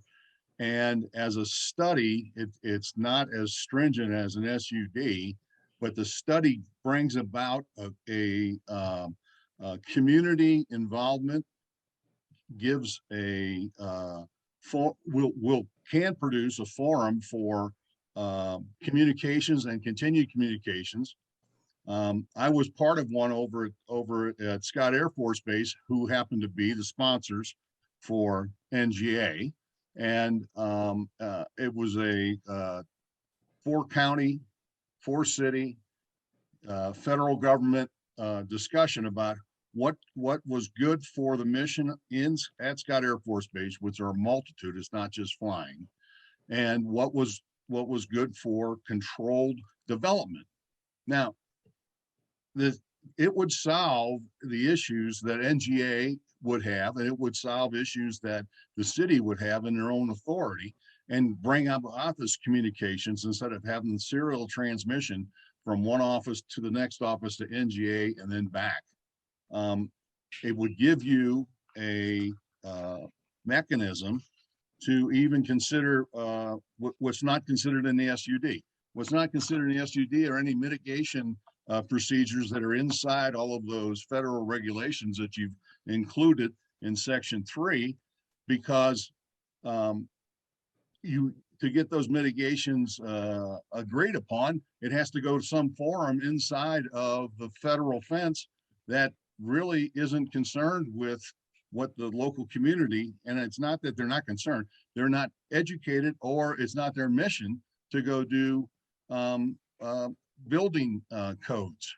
Their mission is totally different than that, and there's not an arm in that, but the Office of Local Defense Community Cooperation is the bastion for federal and local municipalities to discuss, and there are ways to fund it. Now, there is to do one of these studies, there is participation dollars in there, but it almost runs along standard federal local matches, like 10% for the locals and 90% for the federal agencies.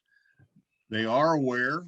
I've done some background discussions with them. They are aware that there may be a municipality that would request them to come in and talk to an agency of the city. I don't know what agency of the city would do that. I know that NGA through the Air Force could have linkage to that as well, because the Air Force are the real property owners and have experience with that, especially Scott Air Force Base. So that's the alternative to this SUD, and it wouldn't have to go through. It would include the planning agencies of the city, but the city would be the keynote sponsor for the community, and then the Air Force would be the sponsor for the DoD asset. Okay, and has there been any discussion with the sponsor of this bill on pursuing that angle? Yeah, there has. So once again, it's been such a long time in having these discussions, and just recently, I mean, as of like 2 weeks ago, that's when the joint land use discussion came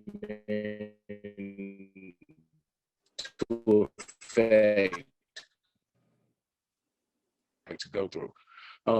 And once again, we could have started this a long time ago. That's what it was. Like it for me comes down to just being real. They talking about the difference in powers, and it's giving this power away or that power away. We are simply in the middle of the United States government saying we got a mission. We just need y'all to put some restrictions to help us do it, and developers saying, hey, we understand that, but we also have a mission too. We want to build the area up. So for me, it's we can put something, go start building on stuff once it's in the ground. So they're ain't happy. So we lay the foundation down, then build on it. There's nothing stopping us from doing a joint land use agreement before. It's nothing stopping us after we, if we were to pass this amendment, this board bill out, and then go back and amend it based on the joint land use agreement. That thing could take years. Once again, we got to spend money on doing it. I think once again, when you read through these restrictions, they are simple enough for any developer to come in, because it's number based, and say, hey, we need, it to be raised to maybe 700 feet above area sea level. We need it, instead of 1 megawatt, we need 2 megawatts. Whatever it is that's restrictive, I think is simple enough to be able to look at this and say, this is particularly what we're looking at. We might need a variance for. And I once again, I think it's just the board bill is that simple. It's not really that intricate. Sure, and I ultimately, I think we're going to see some substantial development surrounding NGA, and I think that's a great thing. I just want to make sure that we don't kind of step on our own toes with it. We've seen some other areas in the city, like the Arch Grounds. I think that there has been potential for a lot of development there, and we seem to not be able to do anything with it because of these, federal rules and regulations surrounding it. And I just want to make sure that we don't make kind of the same mistake there with NGA, but ultimately I'll be pretty deferential on this. I just want to kind of cover all our bases. Thank you. I appreciate it, and I agree with you. We don't want to be restrictive, and that's why I keep saying, if anybody sees anything that particularly just with those prohibited uses that could potentially stifle development. I know once again the height thing was a problem. That's why we lifted it up, and we're still amenable to changing more things. It's just I don't see anything in writing particularly from anybody that says let's change this and this is the reason why. It's just kind of this is the wrong process. We should change it because the process is wrong. And this has never happened before. So there really ain't no right or wrong process to it. It's a what works and that's figuring out what doesn't. And then we lay in the pipeline for the next folks that's going to come along. There is no way to process or do this the right or wrong way because it hasn't been done before. So, I mean, not developing, but, All right. This particular situation. Ms. Pullman, I saw you had your hand up. Did you want to respond to something? To Mr. You're on mute. Sorry, there we go. I noticed Alderwoman Davis made the same point in chat that I was going to make, and that is that in all reality, the processes that Mr. Cantwell was talking about, we did back during the site selection process. We did those studies, and then we used our partners at the Army Corps of Engineers, who was our agent in terms of the property acquisition. The United States Air Force was our partner in that process, and then working with Project Connect and the city to develop, and talk about what our prohibited uses were. And we did the same type of process with St. Clair County and on the other sites. So that study process, that interaction process, that discussion process has already happened. The NGA's prohibited uses have been defined. So starting that process over again, using a different venue and a different agent, to me would make no sense. Thank you.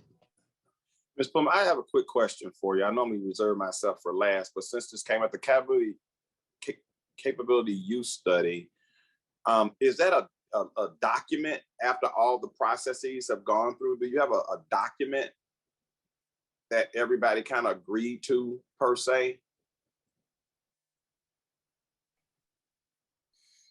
Well, in the case of the city, are you, I guess I'm not quite clear on your question. Okay, I don't know much about this capability use study, but I know if somebody creates a study, it's some type of document. You know, you have all these charrettes and community engagement and you do all this stuff. And so you come up with this document that you produce afterwards, and that becomes the study. And so to me, the study is the justification for the SUD, if you will. That's just where my head is going. So I was just wondering, because this process wasn't a capability use study, but the process of community engagement is the same. Correct, So, right. So go ahead.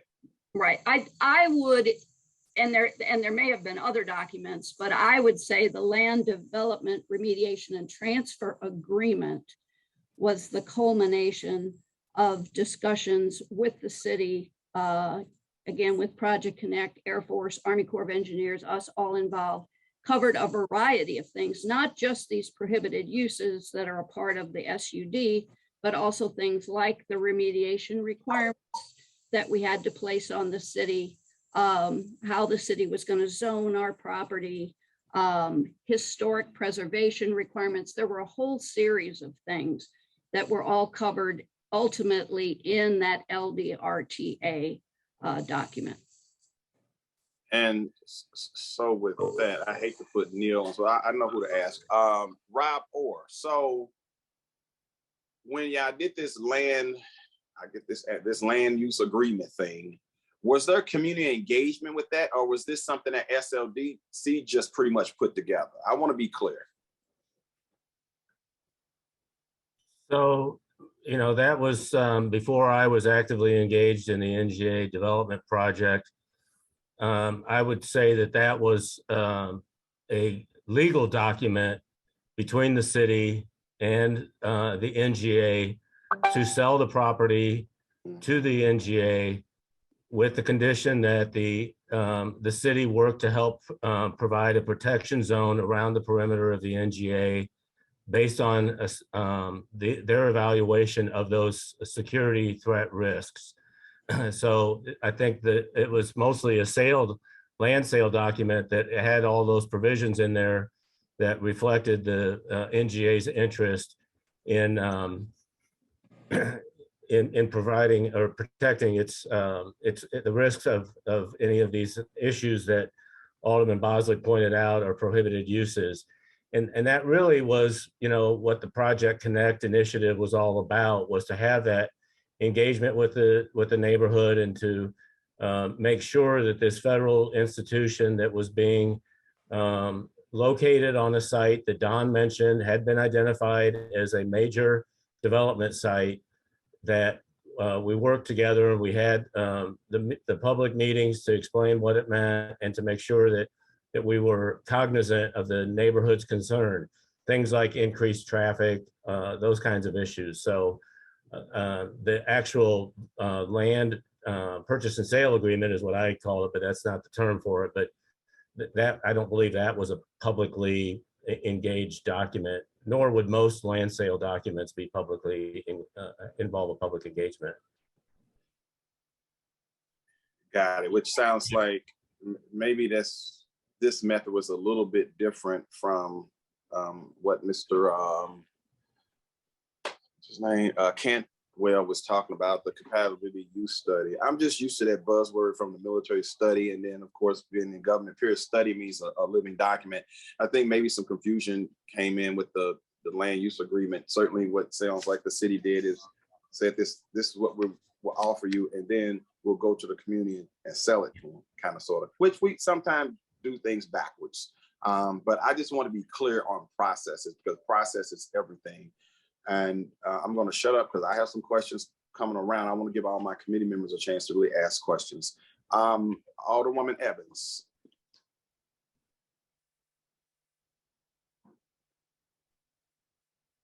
Alderwoman Evans. Okay. Is she there? Okay, I'm gonna go to Alderman Page. Thank you, Mr. Chair. I've read the current version of Board Bill 51, the SUD, multiple times and over quite some time. And I would like to focus us for just a minute or two on Section 7 on page 15 of 19. That paragraph at the bottom of that page describes the 600 feet above mean sea level. And while I've read that very clearly, I think I understand what it says, it still leaves me with a question. And I wish I had a whiteboard that I could draw on for the group, but I don't. So I will try to visually describe this. Let's take a look at the current Pruitt-Igoe site at the corner of Cass and Jefferson. The Pruitt-Igoe site pretty much is horizontal, and it runs essentially east and west along Cass Avenue. My question is this. Even though it says 600 feet above mean sea level, let's assume that, and the whole site is within the 2,500 foot buffer area or the SUD boundary around the NGA site. Let's say there's a row of buildings that is built along Cass Avenue on the Pruitt-Igoe site, which is east to west, and those buildings are facing, let's say, the NGA site. My question is, let's assume there is a second row of buildings built along the southern portion of the site, parallel with Cass Avenue, just like the first row of buildings. Now, my question is this. Let's assume that first row of buildings that's built along Cass Avenue or closest to Cass Avenue, those buildings are at 600 feet above mean sea level. Here's the rub. Is line of sight or angular displacement a consideration? In other words, can that second row of buildings that are along the southern border of the Pruitt-Igoe site be taller than the first row of buildings along the northern side of the site, both rows parallel to Cass Avenue, such that the second row of buildings, there is no line of sight at anywhere on that second row of buildings that provides line of sight advantage to the NGA building. So my question, and I'd like to ask this of Ms. Pullman and whoever would like to address it from SLDC, is there any flexibility that accommodates angular displacement and prevents line of sight access that would enable perhaps taller buildings that don't have line of sight access to the NGA building? I hope that's a clear enough defined question, and I'd like to get input from Ms. Pullman and whoever would like to address it from SLDC. All right, so the 600 feet above mean sea level, and I have Mr. Cooper here to correct me if I'm wrong, equates to at mean sea level where the ultimate height of our buildings are. So by establishing the baseline of 600 feet above mean sea level, we are establishing a point where if taller than that, in terms of, we call it occupiable space that people could be in, you would have line of sight into our facility. So that's the baseline. As Frank pointed out to me, we have a provision in the SUD that speaks to the zoning administering the applications under the ordinance. So therefore, in a situation like you are talking about, Alderman Page, where there might be a row of buildings behind another row of buildings that because of where they sit and their structure, they would not have line of sight, then the zoning administrator would bring that to us and we would look at it and we would make a determination, is or is there not line of sight? And then in that case, that kind of goes back to what Alderman Bosley was saying earlier, that there are situations where we would have to take a look at it and see whether or not there was a security issue or not. So you bring up a good point. There could be situations where buildings block other buildings, right? And so the line of sight is inhibited and therefore it might not be an issue for NGA. I hope that answers. Right, before SLDC weighs in, you know, in thinking about this many hours, I will have to admit, it just strikes me as this could be a reasonable accommodation and could allow some flexibility in construction on that site. But that's why I brought it to this esteemed body to try to get some clarity. I'd also like for SLDC to render an opinion on this admittedly theoretical question. Lance or Rob, you want to take it? Yeah, I guess I would just echo what Sue mentioned, that, you know, there still is a variance process. Someone comes in and wants to build a building 610 feet above mean sea level. If that line of sight evaluation is made and it is not a threat to the NGA, then I'm assuming that the NGA is not going to automatically appeal that variance request. And I realize that this is not what's being heard before this committee today, but the plans that we have seen do not contemplate what Alderman Page has suggested as a possible scenario. They actually have buildings with no line of sight interference on the north edge of the Pruitt-Igoe site that do present a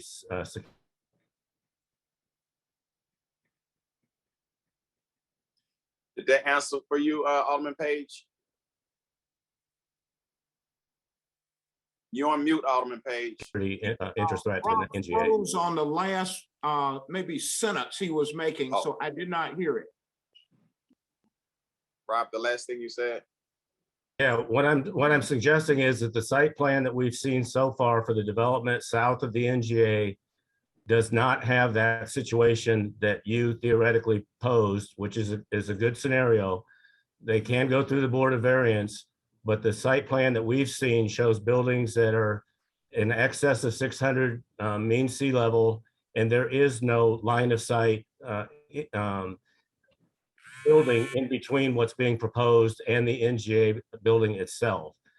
If what you proposed is what was, or what you theoretically suggested might happen, you bring up a very good point, but that's not what has been presented and what has been heard before the Board of Adjustment at this time.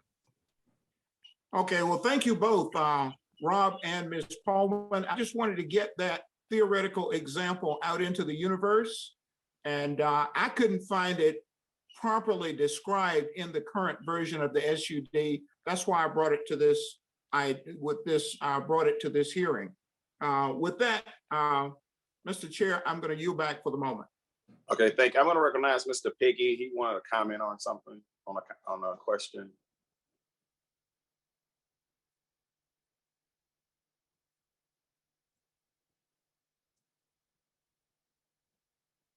You're still on mute.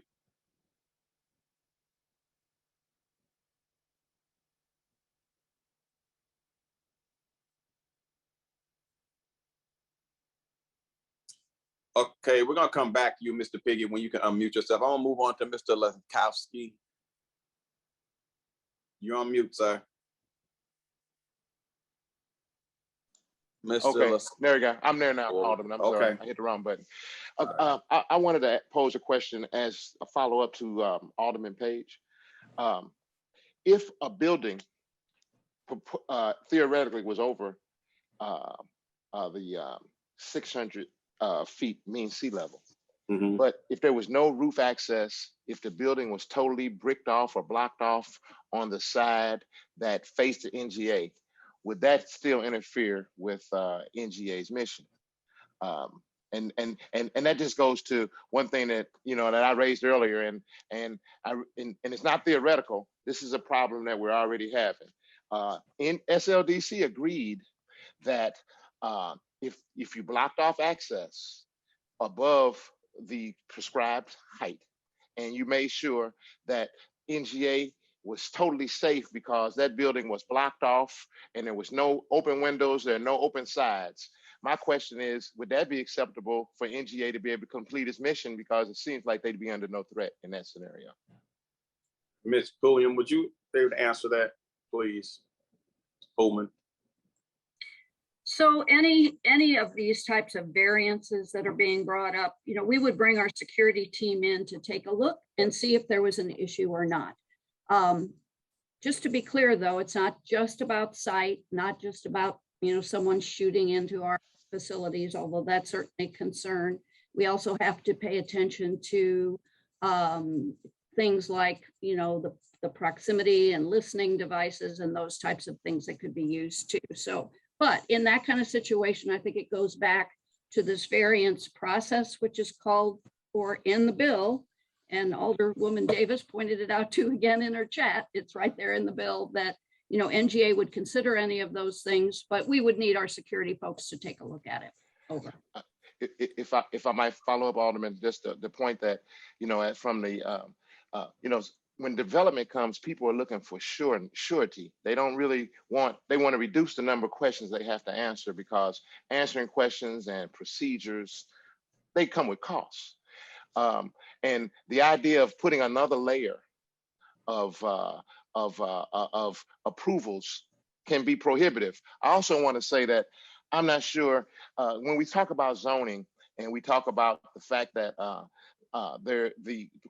the existing zoning requires a variance. I mean, that's telling the truth, but that's not the whole story, because every building that of consequence commercially in St. Louis above a certain height goes to get a variance. So just to be, what we're looking at trying to avoid is an extra barrier of analysis that comes. If the city took the point of view that they're going to make sure in consultation with NGA that they never threaten their mission, that's one thing. But to say that NGA has to decide yes or no on what you do, that's really not fair to the voters. The voters don't vote for NGA. We understand and have trust in the Board of Aldermen that they're going to take care of the mission of NGA.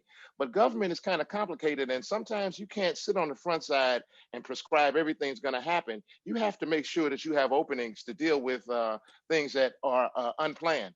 And in this particular bill, you're putting an extra burden on developers in an area that, and let's remember that it was picked because we wanted to encourage development. And two, man, there are a lot of challenges to development in North St. Louis already. And how smart is it to add another layer of expense to a part of town that, quite frankly, developers aren't really looking to come to? So I hope we consider that when we think about making a rule that's going to last for 5 or 10 or 15 or 20 years. And there's a lot of expense when it comes to dealing with governmental agencies and variances, and it just seems not the best rule to add extra layers to an area that's already suffering. Okay, so let me respond to that. So I'm somebody who has served in the military. I understand how valuable security is. I think that the city has an obligation to work with NGA at the end of the day. The city currently already has zoning restrictions, period, dot. So when a developer do come in, developer already comes with the understanding that it's zoned a certain way. Now, the developer then has to say, hey, well, is there a way that I can get a variance for this or some exception? Then they go through the process. But as somebody who is sat on the planning commission, it don't always get approved. So it's not a right to get a variance, it's a privilege to get a variance. And so I want to be clear with that. And I also had a chance to meet Ms. Pullman months ago when I basically first met Neil. And we met over at NGA and we have some conversations. And what I said to her is, it is very important to me that NGA would work with developers in the community. And she made a commitment to me that she would do that, but they will have to have some input, you know, in the process. I think it's fair that NGA would consider alternatives based on what's presented to them. You know, for example, if line of sight is an issue, if the window is an issue, with bulletproof windows, smoke glass bulletproof windows, would that satisfy the line of sight issue? I understand the listening devices issue, but a listening device could come from any floor, not necessarily up above. It could come from all kind of angles. So this is a tough subject. I know there were some missteps made. I think probably more community engagement could have happened, but I think Alderman Bosley did a good job at the end of the day. He slowed it down. It's over 3 years ago. And we've had opportunities to all come to the table and provide alternative solutions, and it's not over. The great thing about city government or any government, when you make rules, you can always amend rules. Like Alderman Bosley said, we do them all the time. So I don't want, I'm going to push back just a little bit on the fact that we're creating extra layers. Well, sometimes you need to create extra layers. I mean, there are SUDs throughout the city. This ain't the first time the city has used the SUD. And there are some SUDs we had to challenge because they were saying that, you know, you couldn't have barbershops or beauty shops. It was detrimental to African-American community because certain of those restrictions were professions that African-Americans are in to make their living. So it's not always simple. We have an obligation to perform. I mean, if it says that we're supposed to work with NGA, then we're obligated to work with NGA. And it's not over with. I know Alderman Bosley and I, or at least I have, intimately tried to be involved in how to create a win-win in this situation. And it's like, we went through a lot of what ifs. I know Lance has worked diligently, very hard, going back and forth. And we're just to a point where we have to do something. Now, Alderman Bosley has offered, hey, if there's something specific in this bill that would be detrimental to development, let it be said so that it's clear and that we can have a public conversation about it as we're doing now. Because I think that NGA is sincere about wanting to work with the city. I do understand there's a piece of this that I'm uneasy with because it sounds like NGA has the final say so. And so I'm a little uneasy with that because I don't think NGA should have the final say so. I would think NGA would be a partner to help us figure out how it can work instead of saying it can't work.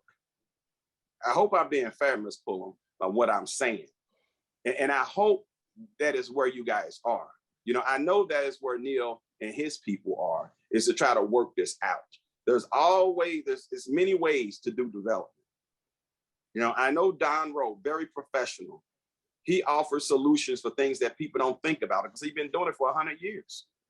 So I lean on him, you know, for his expertise, you know, and I trust him with his expertise. So, Mr. Pig, I'm gonna come back to you and say, what is it? Because we're going to wrap this up. What is it in this bill that you think could be changed for the better so that it does not prohibit certain type of development? Because at the end of the day, across this city, remember, there are rules, zones all over the city. And so we can't make, you know, 100% exceptions for one development. That's not fair. So go ahead. What is in the bill? Go ahead. Alderman, I think we need to have a more broad view of how we're going to deal with building heights, because they're real life considerations. And that's one thing. The second thing is kind of, you mentioned it earlier, the idea of getting more than one approval. So we have language that we could offer that would make it a one-step process for zoning in this SUD. As someone's familiar with the time and energy it takes to get approvals, it's very important that we streamline that process. And I'll say it again, it's not healthy when we add an extra process. So in I think what we do, and we have language we could offer that will actually expedite the process of zoning approval within the SUD. So, I mean, I can forward that to the to Alderman Bosley immediately. And I'd hope that we would, this plain sight issue that we have with building heights, I think it's important. And I think Ms. Pullman even agreed that the example of the bricked off buildings, no roof access, really brings issues that we need to talk about. And I don't know if we can solve them in the quickness of this hearing. I think if we got together, we're looking forward to our next meeting with NGA. We haven't had it, but I think if we sat down one time with the people that we rely on, and NGA and SLDC, I'm pretty confident that we could come up with a final rule, but we just haven't had an opportunity to do that. And as you know, Alderman, last week, I think we had an accommodation between some of the aldermen that was what we would do, is put everybody back together in the room and try to come up with a solution. And we're still hopeful that we can use that as a way to solve this problem. I know it's complicated, it's not easy, but I think we have it within our power to come up with an answer that we can all be satisfied with. And I think we're really close. And I'd hate for us to just not try to come with this final solution when we're this close. Well, if we pass this out today, it still could be amended. If this passes out today, does not prohibit NGA, SLDC, Northside Regeneration, everybody from still having conversations. Matter of fact, it is my expectation that those conversations would continue. This is all about a win-win. This cannot be about a win-lose. This cannot be about the federal government trumps city government. That's not going to happen, you know. But we have a responsibility to an agreement that we made, and this may not be the best way. You know, there's a long-standing saying about there's no such thing as a perfect bill, right? We can debate for 12 hours and still not come up with the best bill. It might be a good bill, but it may not be the best bill. So we can always come back and introduce an amendment. And I know Alderman Bosley pretty well. I've been knowing him since he's a teenager. He is somebody about his word. And if he says he's going to do something, he's going to do something. I appreciate when this thing first came up. I was on HUS in room 208, and that place was on fire. I thought they were going to eat Alderman Bosley alive because they had not been talked to. And he slowed it down, and he made everybody talk. And there were some people giving out misinformation, and he had to weed through that to find out where the truth is. And I commend him for that. So with that, I am going to ask Alderman Bosley to close on his bill so we can move on.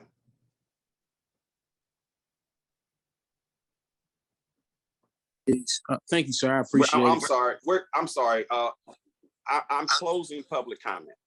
There's no more public comment. So Alderman Bosley, you're recognized to close on your bill. Thank you. I appreciate it. What I'll say is I'm committed to working with everybody and figuring out what's the best way for us to get to any amicable solution. I want us all to be happy in the spaces that we've selected to be in. You know, I think that the NGA is a good developer here for the city. I think you all are going to do some great things. And, you know, my thoughts are, you know, once again, if you all have been planning for like years and years and years, you know, really planning, and I've seen some of your extensive plans. When we get to like places like these and points like this, it'd be helpful for, you know, there to be, once again, if I know that you got these amount of buildings, like with the megawatts, we gonna have 2 or 3 kilowatts. That's what we plan on creating or generating.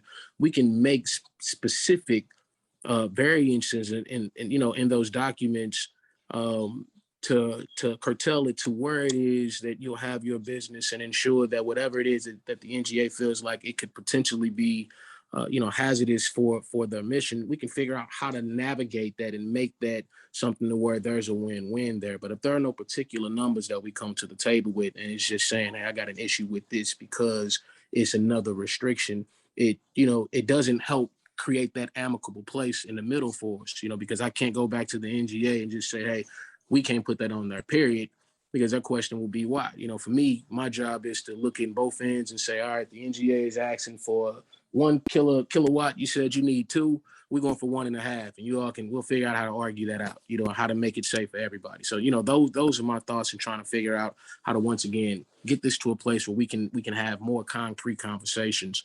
I think if this is passed, once it gets to a place where, it's signed, there'll be many more conversations that's being had right now, especially in regards to the different developments that are going to take place, because there now is like a concrete conversation that must be had with the Board of Adjustments, the NGA. And I don't think the NGA has the last word within these documents, which is what I asked earlier. If anybody sees that particularly, point that out. I've been asking for that section where it strictly says that they have the last word. They don't. We have the ability. Once again, that's why you have to go through the Board of Adjustments. If they just had the last word, they'd be able to say no when we just write it down. The NGA recommended no. It doesn't work like that. So with those things being said, I'm just wanted to work out this mission. I don't know what this thing can look like a year and a half from now. I don't believe it's been rushed. I believe we've taken our time. 3 years is a very long time for any alderman that's here to be working a bill, especially as it pertains to a large of a scale development like this. This is a pretty big commitment that the city made to this Air Force, saying that we're going to be good partners. And I don't think we're not being good partners by working with the developers that help bring this here to ensure that they also are happy about the adjustments that'll be made around the area also. But, at some point in time, we do need to move these things forward and, kind of get everybody to the table where there are actionable items. We will make adjustments for everything. And I'm committed to, as while I'm here, to make adjustments to everything that you all need to be adjusted to help Northside Regeneration, any developer that, whose intent is to build a community and not,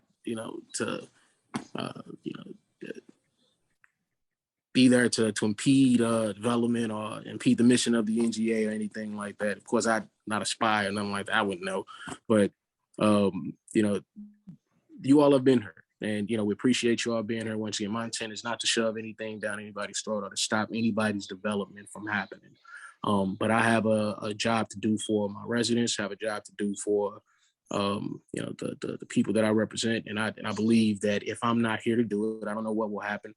Who knows what will happen? But right now, we have the ability to put some foundational things down where that conversation can start on both ends. So I ask for your favorable consideration to the committee to pass out board bill. Was it 51 committee substitute. 51 committee substitute with a due pass recommendation. Do I have a motion on board bill 51 committee substitute? So move that we adopt Board Bill 51 committee substitute with a due pass recommendation. Second. It's been moved and second. Madam Clerk, please call the roll. Actually, are there any objection to previous roll? Object. Okay. Please call the roll. Alderwoman Davis. Aye. Alderman Cone. Aye. I'm sorry, Alderman, I didn't hear you. Aye. Thank you. Alderman Coulter. Aye. Alderwoman Boyd. Aye. Alderman Muhammad. Alderwoman Martin. Aye. Alderman Ryan. Aye. Alderwoman Evans.